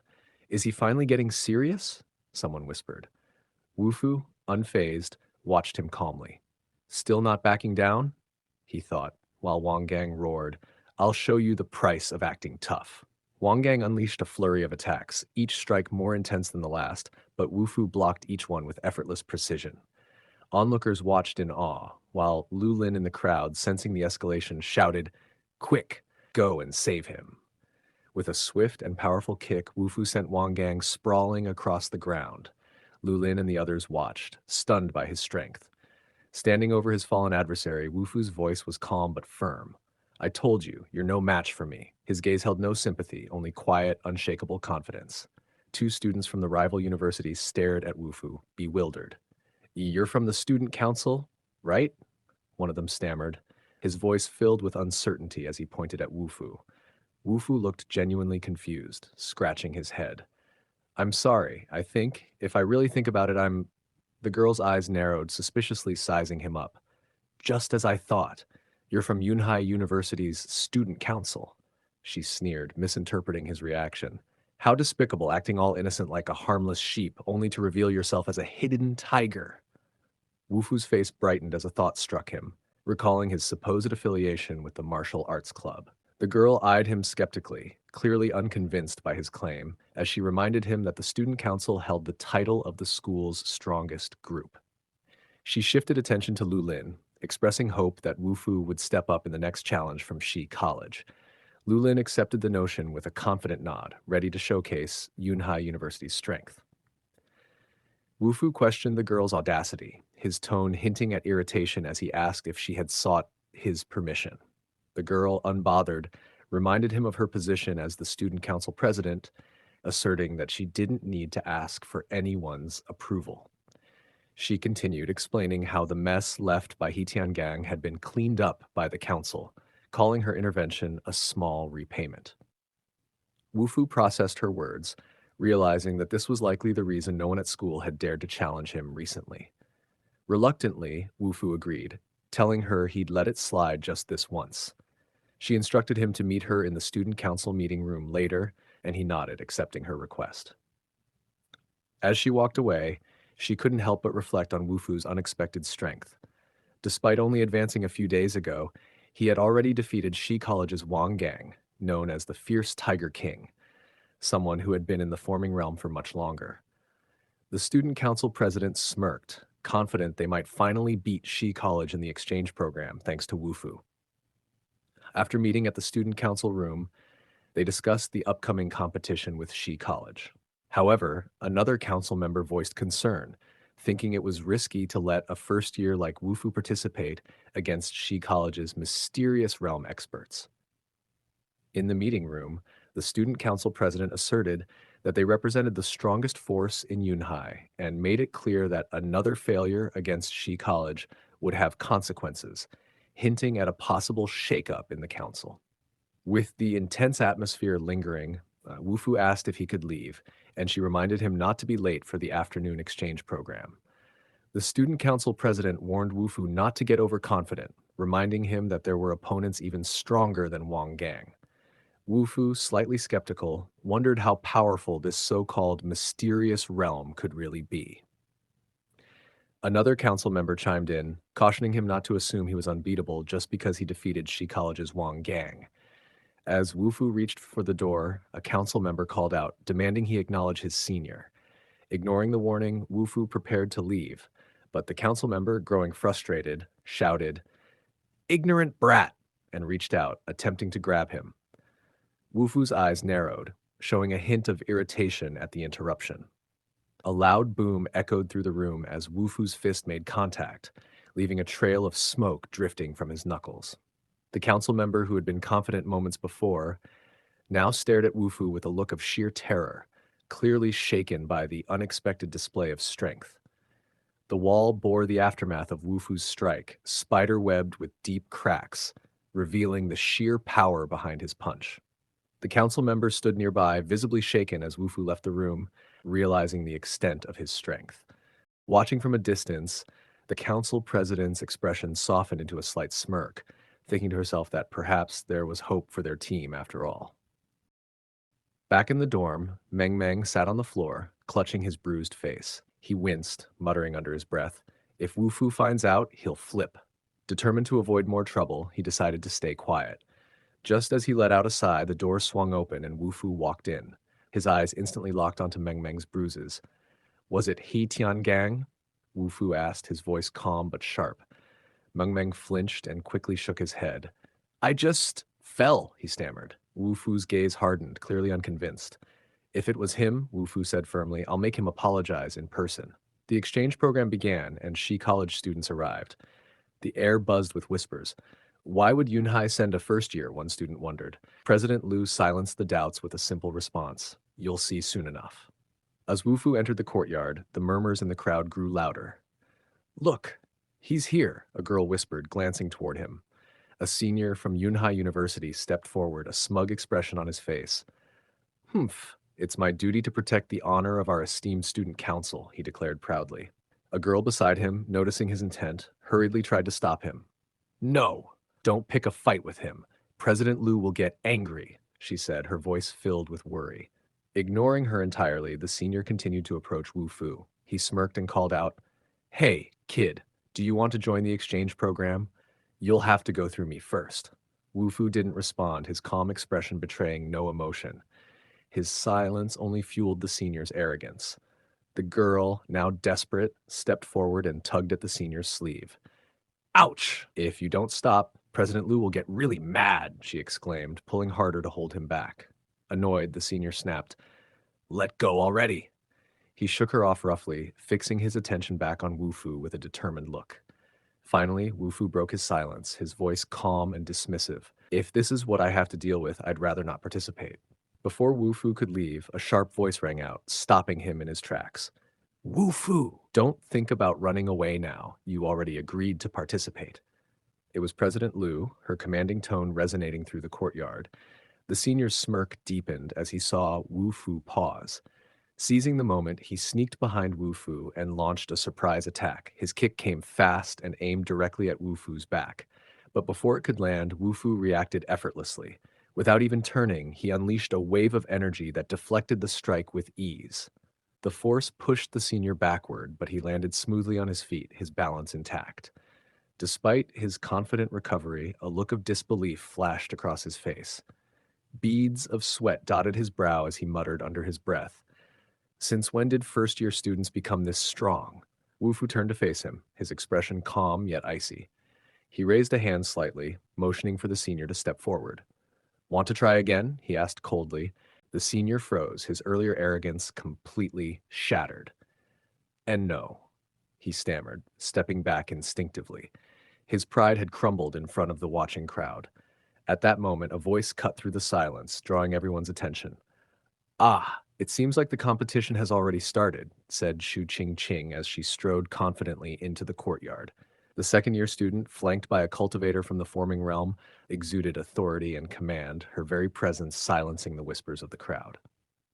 Meanwhile, Wu Fu's defeated opponent was still standing around, dazed and frustrated after his earlier defeat. Suddenly, someone bumped into him from behind. Irritated, he spun around, his anger flaring. Which bastard dares to bump into me? He barked, his glare sharp and furious. As soon as the words left his mouth, he froze. The person he had insulted was none other than He Tiangang, a towering cultivator from the mysterious realm. He Tiangang's smirk widened as he stepped closer, his tone icy. What did you just call me? He asked, his voice low and dangerous. The senior's earlier bravado melted away instantly, replaced by sheer panic. He stammered, Oh, nothing, before quickly backing away. His frustration simmered as he muttered to himself, first, a first-year student with unbelievable strength, and now, He Tiangang. He Tiangang didn't spare the senior another glance as he shifted his attention to Wu Fu. With a smug expression, he addressed him directly. Didn't expect to see you here, he said, his words dripping with challenge. Wu Fu's gaze hardened instantly, his anger bubbling to the surface as he thought of the bruises Meng Meng had suffered at He Tiangang's hands. Just as Wu Fu was about to step forward, Meng Meng rushed between them, throwing out his arms to block Wu Fu. Brother Fu, Meng Meng called out, trying to stop him. He glanced back at Wu Fu, pleading, Right now, the competition is more important. Meng Meng's intervention shifted the tension in the air, forcing Wu Fu to hold back. He straightened up, his confidence unshaken, and spoke coldly, It doesn't matter if he's here or not, the result will remain the same. Wu Fu's eyes gleamed with fierce determination, and a slight, sinister grin played on his lips. I'm going to win, and I'll make sure of it. Meng Meng, overwhelmed with admiration, looked at Wu Fu with a ridiculous expression, his eyes sparkling, his cheeks puffed out, and his face contorting into something utterly comical. To Wu Fu, it was nothing short of terrifying. Startled, he reflexively swung his hand, smacking Meng Meng to the ground with a resounding "Piang!" Oh, I'm sorry! Wu Fu stammered, still shaken. That face just caught me off guard. Meng Meng, sprawled out on the ground, groaned weakly. Brother Fu, that hurt. Hetian Gang's glare was sharp, his voice filled with scorn as he questioned Wu Fu. Are you here to avenge your brother? If so, what about mine? How am I supposed to avenge him, or will you pay for it with your life? Wu Fu met his anger head-on, his tone cold and resolute. Your brother deserved to die. If you want revenge, I'm ready anytime. But first, he gestured toward Meng Meng, you owe him an apology. The tension thickened as Wu Fu added with an air of finality, It wasn't Meng Meng who killed your brother, it was me. If you've got a problem, settle it with me. His words struck like thunder, leaving no doubt about his unwavering dominance in the confrontation. Hetian Gang chuckled coldly, his voice dripping with mockery. Do you really think someone like him deserves an apology from me? With a cruel grin, he turned directly to Meng Meng and taunted, Fatty, if I were to apologize, would you even have the guts to accept it? Meng Meng, though trembling, held his ground, refusing to cower. Hetian Gang's expression shifted, his smirk fading into an icy glare as his tone turned sinister. So you want to test me? Fine. Hetian Gang's fingers flared with an intense glow as a surge of energy coiled around his hand, pulsating with vibrant hues of blue and violet and revealing a crystal-like object. Wu Fu's sharp eyes flickered, sensing the overwhelming aura emanating from it. The hum of the crystal grew louder as Hetian Gang sneered. This treasure of the Zhongyang faction reacts strongly to you. Its message is clear. It wants your end as much as I do. Hetian Gang's smugness was short-lived as Wu Fu replied coldly, Is that so? I sensed it the moment I came in here, while unsheathing his star sword. The sight of Wu Fu's weapon, radiating immense power, seemed to trigger the crystal in Hetian Gang's hand. It began trembling violently, emitting an ominous light that filled the air with tension. As Hedian Gang struggled to contain the chaotic energy of the treasure, Wu Fu's voice cut through the tension, steady and commanding.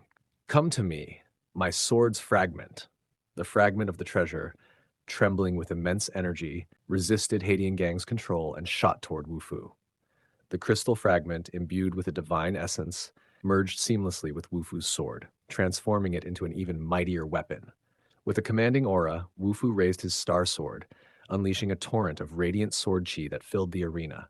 Witnessing this, the spectators were left in awe, marveling at the sword's newfound power. Hedian Gang's fury ignited, his expression darkening with rage. Give me back my treasure. His words were venomous, each one laced with seething hatred as he glared at Wu Fu. Enraged by the loss of the treasure, Hetian Gang charged at Wu Fu with incredible speed, his movements fueled by raw power. He unleashed a devastating kick aimed directly at Wu Fu, who instinctively raised his guard to block the strike. Despite his defense, the sheer force of Hetian Gang's attack sent Wu Fu skidding backward across the arena. Wu Fu steadied himself, shocked by the sheer power of a mysterious realm cultivator. Hetian Gang sneered, Shut up! Let me show you the true power of the mysterious realm. With a roar, he charged forward, his fist blazing with energy, hurling a devastating punch. A chilling voice pierced the air, commanding, Both of you, stop! From the shadows, a powerful presence emerged, its aura dark and overwhelming. Wu Fu and Hetian Gang froze mid-action, their fierce expressions melting into cautious stares, sensing another strong figure beside them. The sudden explosion of power sent shockwaves through the air as the mysterious figure made their move. The explosion sent shockwaves rippling through the area, forcing Hedian Gang to leap back instinctively, creating a safe distance between him and the unknown person. The intense atmosphere softened as the figure in the shadows stepped forward, revealing herself to be none other than Lu Lin. Her icy gaze locked onto Wu Fu, and the two exchanged a silent, tension-filled stare. Wu Fu, caught slightly off guard, coughed lightly to regain his composure before turning to Meng Meng. With a confident smirk, he said, Meng Meng, remember, a true man gets his revenge, even if it takes 10 years. Meng Meng just awkwardly chuckled at the absurdity of the moment. Hetian Gang fixated on the forming sword, his thoughts consumed by its immense potential. He knew that a forming sword could absorb one of the three great treasures of the Zhongyang faction, and the temptation to claim it as his own was overpowering. Meanwhile, the spectators began murmuring amongst themselves, recognizing Hetian Gang as a second-year student from Yunhai University who had already reached the Qi realm a year ago. Those from Shi College felt a pang of disappointment, wishing such a talent belonged to their ranks instead of Yunhai. Some among the spectators remarked on Yunhai University's growing dominance, predicting it would be even more challenging to contend with this year. Meanwhile, a light-hearted distraction caught Meng Meng's attention. His dog, Xiao Ha, had begun digging furiously into the ground with unwavering focus. Meng Meng picked up Xiao Ha, who seemed oddly determined, as if it had unearthed an old peculiar object buried in the dirt. While Meng Meng examined his curious dog, Lu Lin couldn't help but chastise Wu Fu for his recklessness. She reminded him that, as someone who had only recently stepped into the forming realm, he was picking a fight with Hetian Gang, who had already reached this level long ago. Suddenly, an ominous voice called out Wu Fu's name with a sharp edge, signaling an impending confrontation. Hedian Gang, with rage boiling over, sprinted forward, his overwhelming power causing the ground to crack beneath him. As he closed in, he roared, demanding the fragment back, calling Wu Fu a thief. Wu Fu, unfazed by the outburst, calmly replied that the fragment was simply returning to its original owner. This only fueled Hedian Gang's anger as he shouted about the fragment belonging to the Yangzhong faction for years, unwilling to accept Wu Fu's words. Hetian Gang, blinded by rage, declared he would take back the treasure by force. However, as he charged forward, he failed to notice the trap Xiaoha had dug earlier. By the time he realized it was too late, he stumbled into the hole, landing unceremoniously on the ground. The sight left everyone stunned. The spectators couldn't contain their laughter as Hetian Gang's mishap became the highlight of the moment. Meng Meng chuckled heartily, holding Xiao Ha as the little dog barked enthusiastically, adding to the lighthearted chaos. Hetian Gang, humiliated and seething with rage, gritted his teeth and shouted for everyone to shut up, his embarrassment only fueling the laughter around him. As Hetian Gang's patience snapped, he swung his sword toward Meng Meng, angered by his mocking laughter. The air crackled with tension, but before the attack could land, Wu Fu intervened with his star sword, blocking the strike effortlessly. The speed of Wu Fu's reaction stunned both Meng Meng and Hetian Gang, their eyes wide with disbelief. Recovering quickly, Hetian Gang turned his attention to Meng Meng, his voice cold and commanding as he ordered him to leave the battlefield with his dog if he valued his life. Wu Fu dismissed Hetian Gang's command, retorting that he should be the one to leave instead. Hetian Gang's eyes lingered on the Star Sword, thoughts racing about its immense potential and the power it could unleash if the remaining fragments were found. As the tension reached its peak, Lu Lin stepped forward. She firmly ordered both of them to stop their fight. Hedian Gang, furious and unwilling to back down, surged forward with an explosive attack, his purple aura blazing intensely. Wu Fu met his assault with calm determination. As the clash began, Hedian Gang's strike was precise and powerful, but Wu Fu deflected it with the Star Sword, sending Hedian Gang backward momentarily. Wu Fu seized the opportunity as Hedian Gang was pushed back, swiftly stepping forward with a powerful strike aimed directly at him. However, Hedian Gang, displaying impressive reflexes, ducked at the last moment, narrowly evading the attack. Not stopping there, Hetian Gang immediately raised his sword to intercept Wu Fu's follow-up strike, resulting in a sharp clash of blades that sent sparks flying. In the midst of the clash, a cunning idea sparked in Hetian Gang's mind, and he smiled. Hetian Gang exploited a brief opening during their clash, using precise technique to push Wu Fu's sword back. Following up quickly, he delivered a sharp kick to Wu Fu's hand, sending the Star Sword soaring into the air. The sudden maneuver caught everyone off guard, leaving the spectators, including Meng Meng and Xiao Ha, stunned. Hetian Gang leaped into the air with precision, seizing the Star Sword as it spun midair. As he landed gracefully, he mockingly declared the sword rightfully his, ridiculing Wu Fu by claiming that without the weapon he was nothing more than trash. Wu Fu, unfazed by the insult, began charging his qi, the air around him crackling with energy. The ground quaked beneath his growing aura, signaling that he was preparing to retaliate with a force that would shake the battlefield. Hedian Gang realized the danger far too late as Wu Fu's palm, radiating immense energy, had already closed in on him. Unable to evade in time, Hedian Gang was struck by Wu Fu's overwhelming attack. The sheer power of the blow sent shockwaves rippling across the battlefield. Hedian Gang was sent stumbling back from the sheer force of Wu Fu's attack, his feet skidding across the ground as he struggled to maintain balance. The impact was so severe that his shirt ripped open, revealing the strain his body endured. Despite the clear evidence of Wu Fu's superior power, Hetian Gang stubbornly clung to the Star Sword, muttering to himself that as long as he held the treasure, he could still win. But to his shock, the sword began to dissipate, slipping away from his grasp as if rejecting him completely. The Star Sword, now glowing with intense energy, abandoned Hedian Gang's grasp and flew through the air, returning to Wu Fu. The surrounding air hummed as the sword seamlessly reassembled in Wu Fu's hand, pulsating with power. Wu Fu calmly explained that the sword's essence was tied to his body, stored within him at all times, making it impossible for anyone to take it away. The Shi College students started discussing Wu Fu's astonishing strength. One of them expressed disbelief, questioning if someone this powerful could really be just a first-year student. Another pointed out that only 2 months ago, Wu Fu had been beaten up by Tian Hao, He Tiangang's brother, over a personal issue and was even hospitalized. This left them speculating. Did Wu Fu undergo intense cultivation within 2 months, or had he always concealed his true strength? They began to suspect that Wu Fu might not be an ordinary person after all. Wu Fu, channeling his star sword technique, moved with blinding speed, appearing almost as if he teleported. His glowing sword radiated immense energy, catching He Tiangang completely off guard. Wu Fu's devastating attack unleashed a torrent of sword qi, its sheer force shaking the surroundings. Onlookers were stunned by the overwhelming power. Among them, Lu Lin couldn't help but question how Wu Fu, who had recently advanced to the forming realm, was able to handle a mysterious realm cultivator so effortlessly.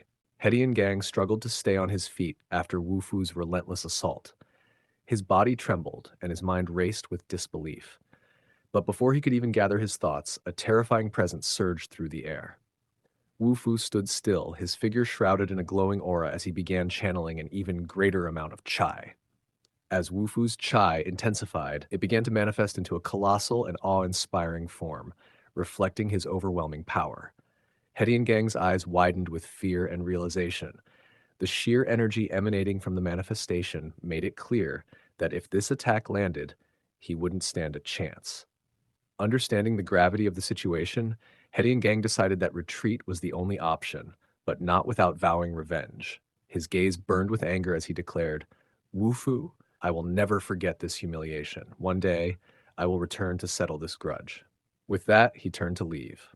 As He Tiangang left, Meng Meng approached Wu Fu, his excitement barely contained. He bombarded Wu Fu with questions, marveling at his sudden strength and how he managed to defeat such a formidable opponent. Wu Fu remained silent, his focus elsewhere. A student from another university interrupted, pointing out that Wu Fu relied heavily on his weapon.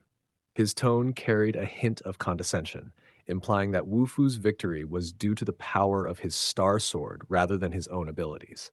The student smirked and continued, explaining how fights during cultivation exchanges often escalated, and it wasn't uncommon for rivalries to arise. Wu Fu stepped forward, declaring that since He Tiangang had fled after their battle, someone else could take his place, and that would be him.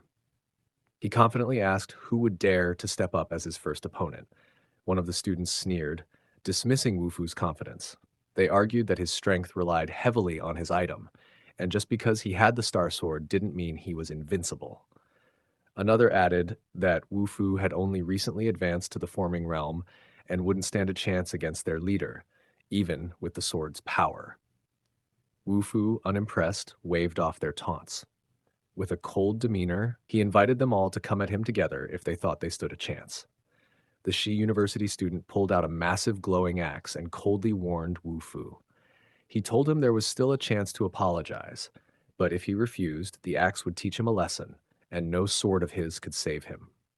Wu Fu, unshaken, responded confidently, challenging the Shi University student to fight. As he prepared himself, Lu Lin suddenly appeared behind him, gripping his shoulder firmly. She calmly pointed out that without He Tiangang, their chances of victory were already slim, and losing now would spell disaster. Her blunt warning caught Wu Fu off guard, making him sweat nervously. Shu Qingqing appeared, cutting into the moment with a sharp remark directed at Lu Lin. To her, the way Lu Lin was holding Wu Fu seemed inappropriate, especially in front of their opponents. However, the Shi University student with the axe dismissed her concern, confidently stating that it wasn't awkward at all. Qingqing, unfazed, shifted her attention to the Shi students. She accused them of being relentless troublemakers and declared she would deal with them properly. The Shi University student sneered at Shu Qingqing, taunting her by asking if she was jealous of Lu Lin's interaction with Wu Fu, even insinuating that Wu Fu was involved in many affairs. His words struck a nerve, igniting Qingqing's fury. Without hesitation, she dashed toward him, her fist glowing with fierce energy, ready to deliver a powerful blow. The Shi student smirked confidently, mocking Shu Qingqing by asking, "Do you really think you can defeat me?" His body emitted a radiant golden glow, creating a powerful shockwave that intensified his aura. With a resounding clash, their energy collided, shaking the ground around them as their confrontation escalated. Shuqing's palm strike landed squarely against the Shi student, but it didn't faze him in the slightest. It was as if a shield surrounded him, deflecting her attack without him budging an inch. The Shi student smirked as he raised his weapon, exclaiming, "Ha ha! You're done for now!" Ching Ching's eyes widened in realization. There was no time to dodge. As the Shi student's strike landed, a powerful explosion erupted, momentarily obscuring everything in dust and debris. Expecting to see Ching Ching defeated, he looked around but found no trace of her.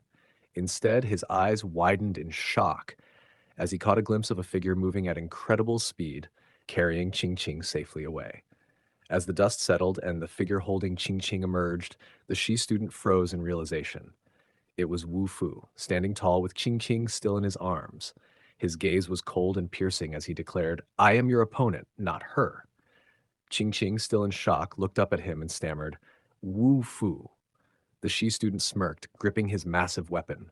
Wu Fu gently set Ching Ching down and stepped forward, his calm demeanor unfazed. The Shi student smirked arrogantly, gripping his weapon tightly. "Finally decided to face me, huh? Let me tell you, my family's godly defense isn't something your toy knife can scratch." Wu Fu's expression shifted into a calm, confident smirk as his opponent yelled, "I'm gonna beat the shit out of you."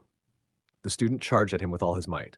Wu Fu, unfazed, responded coolly, "Oh, is that so?" Seeing their comrade's aggression, the other Shi University students cheered and shouted in unison, "Beat him! Get him!" Their combined hostility filled the air, but Wu Fu stood motionless. Wu Fu and the Shi student lunged at each other simultaneously, their strikes clashing in a burst of energy. The air reverberated with the force of their impact, creating a dazzling display of sparks and ripples across the floor. After the explosive exchange, both fighters came to a halt, standing with their backs to each other in tense silence. Wu Fu calmly returned his sword to his body, the weapon dissolving into shimmering light as if the battle had never occurred. Lu Lin looked on in shock, wondering if he had just admitted defeat. Her eyes narrowed with determination as she muttered under her breath, questioning if they were about to face another loss this year. But then, faint cracks began to spiderweb across the Shi student's golden defense shield, catching everyone's attention and shattering the silence. The golden shield surrounding the Shi student fractured further before shattering completely. Shock rippled through the crowd. The other Shi students, their voices filled with disbelief, exclaimed, "Senior brother's family's godly defense technique actually shattered?" Wu Fu stood confidently, his expression calm yet commanding as he declared his superiority, emphasizing that his sword's power was unmatched in the past, present, or even the future. The Shi students, overwhelmed by the display of strength, stood in silence. One of them, visibly shaken, muttered in disbelief, admitting their defeat. Wu Fu, brushing off the tension as if the battle was mere child's play, casually remarked, "You can concede your loss, but don't forget to hand over the spirit stone." His calm yet commanding tone left the Shi students visibly puzzled, with one of them muttering in disbelief, "Spirit stone?" as confusion spread across their faces. Wu Fu's loyal companion Xiao Ha caught a whiff of the spirit stone and immediately fixated on it. The Shi students backed away nervously as the dog's playful demeanor shifted to one of eager intent. "What are you trying to do?" one of them stammered, trembling. Wu Fu chuckled lightly, watching the scene unfold. "Seems like my dog has a keen sense for spirit stones." Xiao Ha's mischievous grin sent the students into a panic, their yelps of fear echoing as the dog attacked.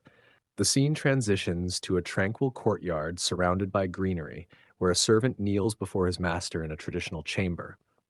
With a tone of urgency, the servant informs his master that he has detected the presence of a powerful treasure at Tianfu Haoyuan.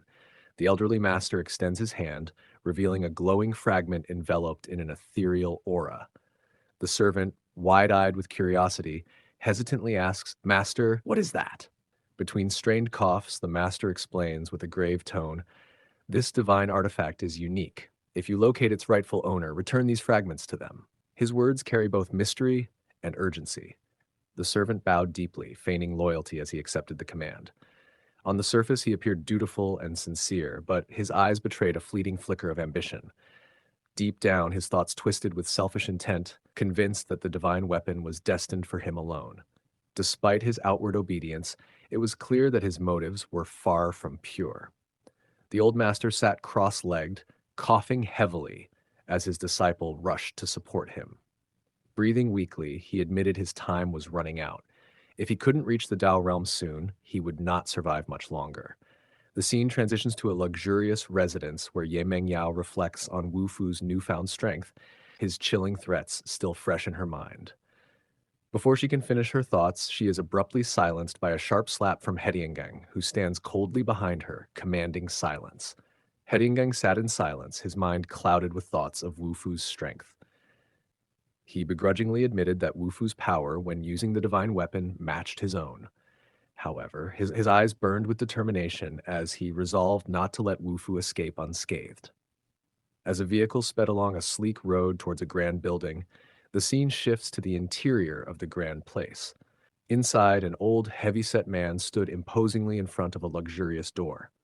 The fat man struggled with the high-tech device in his hand, muttering his frustration as he tried to figure it out.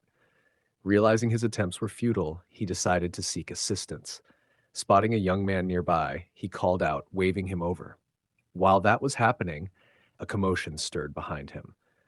At another luxurious door nearby, a younger man attempted to gain access, but his efforts were halted by a stern attendant.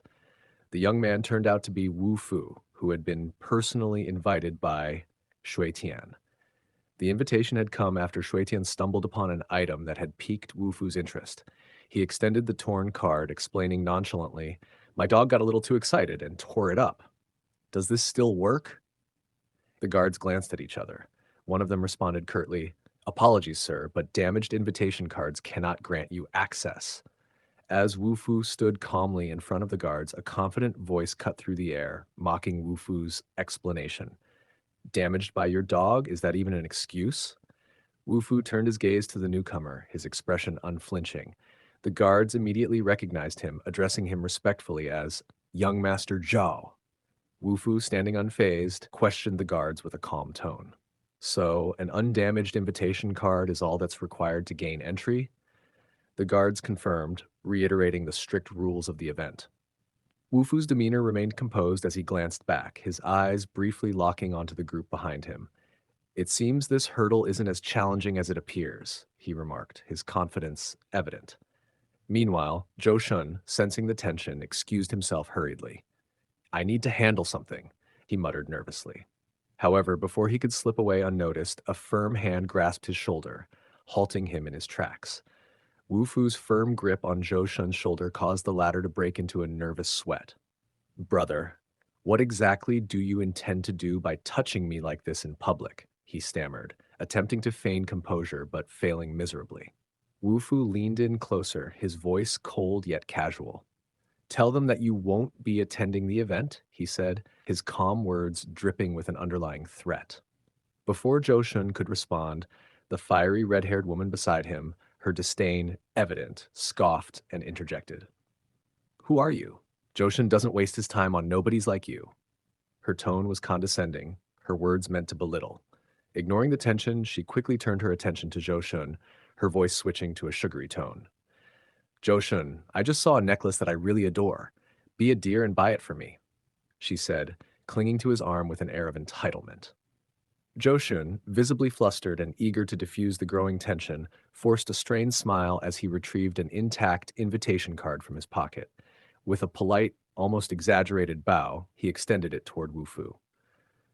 "Brother Wu, this is for you." The red-haired woman by his side reacted instantly, her voice sharp with disbelief. "Zhou Shun, what are you even saying?" she exclaimed, clearly upset by his sudden change in demeanor. Wu Fu accepted the card without much reaction, giving a curt nod. "Thanks," he said simply, turning to leave. As Zhou Shun watched Wu Fu walk away, a glimmer of unease flashed across his face. He couldn't shake the feeling. Wu Fu's presence seemed more imposing, more powerful than before. Wu Fu entered the grand auction hall, his presence immediately drawing attention as Qing Qing called out to him from the front row. Making his way to her, he noticed Shui Tian seated beside her. Wu Fu wasted no time, leaning forward as he asked, "Senior, the sword pieces, are they really on auction today?" Shui Tian nodded with a faint smile, explaining, That's right. I specifically invited you to confirm if these are the pieces you've been searching for. He said with a voice filled with sincerity. You helped our family in such a significant way. We wanted to do something meaningful in return, so we'll do our best to help you obtain those sword pieces as repayment. As the auction hall buzzed with activity, a cloaked figure watched silently from the shadows, his gaze sharp and calculating. Meanwhile, Wu Fu stood with Qing Qing and Shui Tian at the front row, addressing the Shu family representatives nearby. Thank you for your help, Shui Tian, Wu Fu said, his tone carrying a rare note of gratitude. In return, I will teach the Shu family a special martial art technique. The younger members of the Shu family exchanged shocked glances, one of them hesitantly asking, Brother, isn't that too costly? Another voiced his skepticism. What kind of martial art technique could possibly justify such a price? Wu Fu's expression hardened. Elder Shu has been stuck at the God realm for far too long. This technique could help him break through to the virtual realm. Shui Tian turned toward Wu Fu, his face a mix of shock and disbelief. Not only had Wu Fu seen through his father's hidden struggles, but he had also proposed a solution to the long-standing issue. The weight of this realization left Shui Tian momentarily speechless, his mind racing with questions and a newfound sense of hope. However, before anyone could explore the depth of these thoughts, a loud bang reverberated through the grand hall as the auctioneer struck his gavel with authority. The crowd's attention snapped toward the stage, the room buzzing with anticipation. Local tycoons, gangsters, investors, and my dear friends, the auctioneer announced with a commanding voice, Welcome to our auction. Shui Tian leaned closer to Wu Fu, his tone carrying a mix of sincerity and brotherly affection. If anything here catches your interest, just say the word. I'll make sure it's yours, he offered, his confidence unwavering. The auctioneer, clad in an elegant crimson dress that matched her commanding presence, raised her voice with theatrical enthusiasm. And now, let's begin with the highlight of today, our first item. She gestured dramatically as a glowing spirit stone was revealed, radiating energy that seemed to pulse through the air. This, she declared, her voice crisp and persuasive, is no ordinary spirit stone, a treasure of the highest quality, rare and invaluable. Bidding starts at a modest 500,000 yuan, but act quickly. It's first come, first serve. As the spirit stone was unveiled, Xiao Ha's sharp bark echoed across the auction hall. Tian, who interpreted it as a signal of interest from Wu Fu, raised his paddle without hesitation. His calm voice broke the suspense in the room. 500,000 yuan, he declared, his bid immediately causing a ripple of whispers and admiration among the audience. Qing Qing leaned toward her father, her voice low and filled with mild confusion. Dad, we already have spirit stones of this level, even better ones. Why bother with this? She questioned, unable to understand his sudden interest. Shui Tian, however, chuckled softly, glancing at Xiao Ha, who was still fixated on the glowing spirit stone. But Xiao Ha seems to like it. If Wu Fu's dog has taken a liking to something, it's only right to get it for him, he responded calmly. Qing Qing felt a wave of awkwardness wash over her. Was her father really trying to please Wu Fu's dog? What if he lied about the technique he would teach her grandfather? Qing Qing glanced at her father, a wry smile tugging at her lips as she muttered, Dad, you've really changed. Her tone carried a mix of amusement and disbelief at how her father was now so eager to please Wu Fu and his dog, Xiao Ha. Shui Tian, however, waved it off with a hearty laugh, leaning slightly toward Wu Fu. Little brother, he said warmly, it doesn't matter whether it's you or your dog. If you desire something, just say the word. Wu Fu's expression remained neutral, though a faint glimmer of intrigue passed through his eyes. As the auction proceeded, the next set of items was revealed. A dragon's Ganoderma lucidum with a starting bid of 500,000 yuan, psychic pills at 300,000 yuan, and a Poda stone for 200,000 yuan. The bids lit up the room as various attendees enthusiastically raised their paddles, shouting their prices. Two hooded figures sitting toward the back exchanged whispers. One of them, with red hair peeking out, leaned closer to his companion and murmured, I think there's one more item left to show us. The other, more nonchalant, shrugged and replied, Doesn't matter to me. I can't afford it anyway.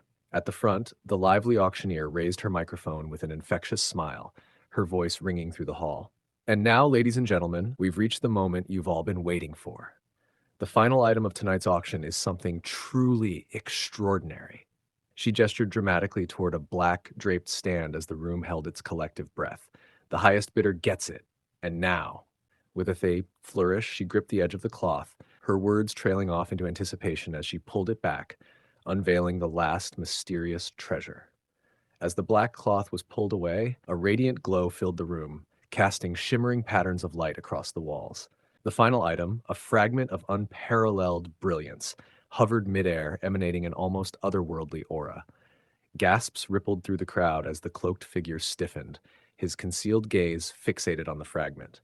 The room's wealthiest attendees, tycoons and seasoned collectors, leaned forward in their seats, their eyes gleaming with unspoken greed. Wu Fu's gaze sharpened as he instantly recognized its significance, a subtle smirk forming on his lips. Meanwhile, Shui Tian, sitting beside him, leaned closer and whispered, "Little brother, is this the piece you were looking for?" Wu Fu's eyes lit up with determination as he nodded firmly. "Yes, it's another sword fragment." As the radiant fragment continued to captivate the room, the cloaked figure finally rose to his feet, drawing everyone's attention. The room fell silent as he spoke. "I am Li Ju," he declared, his voice calm but filled with audacity. "This is my first auction. Could someone here be kind enough to buy that item and gift it to me?" A wave of disbelief swept through the crowd, quickly followed by scattered laughter. Whispers spread among the attendees, mocking his outrageous request. "Empty-handed at an auction? Who does he think he is?" someone muttered. Another chuckled under his breath. "He sure likes to dream." The laughter in the auction hall continued, with one attendee openly mocking, "Are you stupid?" As the crowd's taunts grew louder, Li Ju finally lifted his gaze and revealed his power. His eyes gleamed with a sharp, unnatural light. The atmosphere grew heavy as Li Ju's power surged, causing an overwhelming pressure to fill the room. The very ground beneath them began to tremble, and the chairs rattled as if they might collapse at any moment. The once confident mockers now looked around in panic, their faces pale. The hooded figure, exuding confidence and composure, raised his hand and spoke with authority. "My master always says, while wealth is desirable, a true gentleman takes only what comes naturally. So I ask, would anyone be willing to lend me a hand in securing this treasure?" His words stirred curiosity and whispers among the attendees. Then, to everyone's surprise, a man from the audience boldly held up his bid paddle, offering 1 million yuan on the hooded figure's behalf. The hooded figure gave a slight bow in acknowledgement, his voice steady. "Your generosity will not be forgotten. I owe you a great debt." The bidder smirked, clearly pleased with their deal. Shui Tian's eyes narrowed as he observed the hooded figure, his tone low but firm. "That man's cultivation is extraordinary. Who could he be?" Wu Fu, unfazed, replied calmly, "Doesn't matter. The Su family can't handle someone like him anyway." Then, with a confident smile, he added, "But if it comes to it, I'll take care of him myself." Shui Tian turned to Wu Fu, his voice tinged with curiosity and concern. "Does he know you?" Wu Fu's gaze darkened, his expression turning intense. "No," he said flatly, his tone steady yet chilling. After a brief pause, a smirk tugged at the corner of his lips, his eyes narrowing as a dangerous glint reflected in them. "But I know him," he says. One of his foes from the past had made his first appearance. And that's it for this part of the story. If you love this recap, don't forget to smash that like button, share it with your friends, and hit subscribe to stay tuned for more epic content. Part 4 is just around the corner, and trust me, you don't want to miss it. Thanks for watching, and I'll see you in the next one.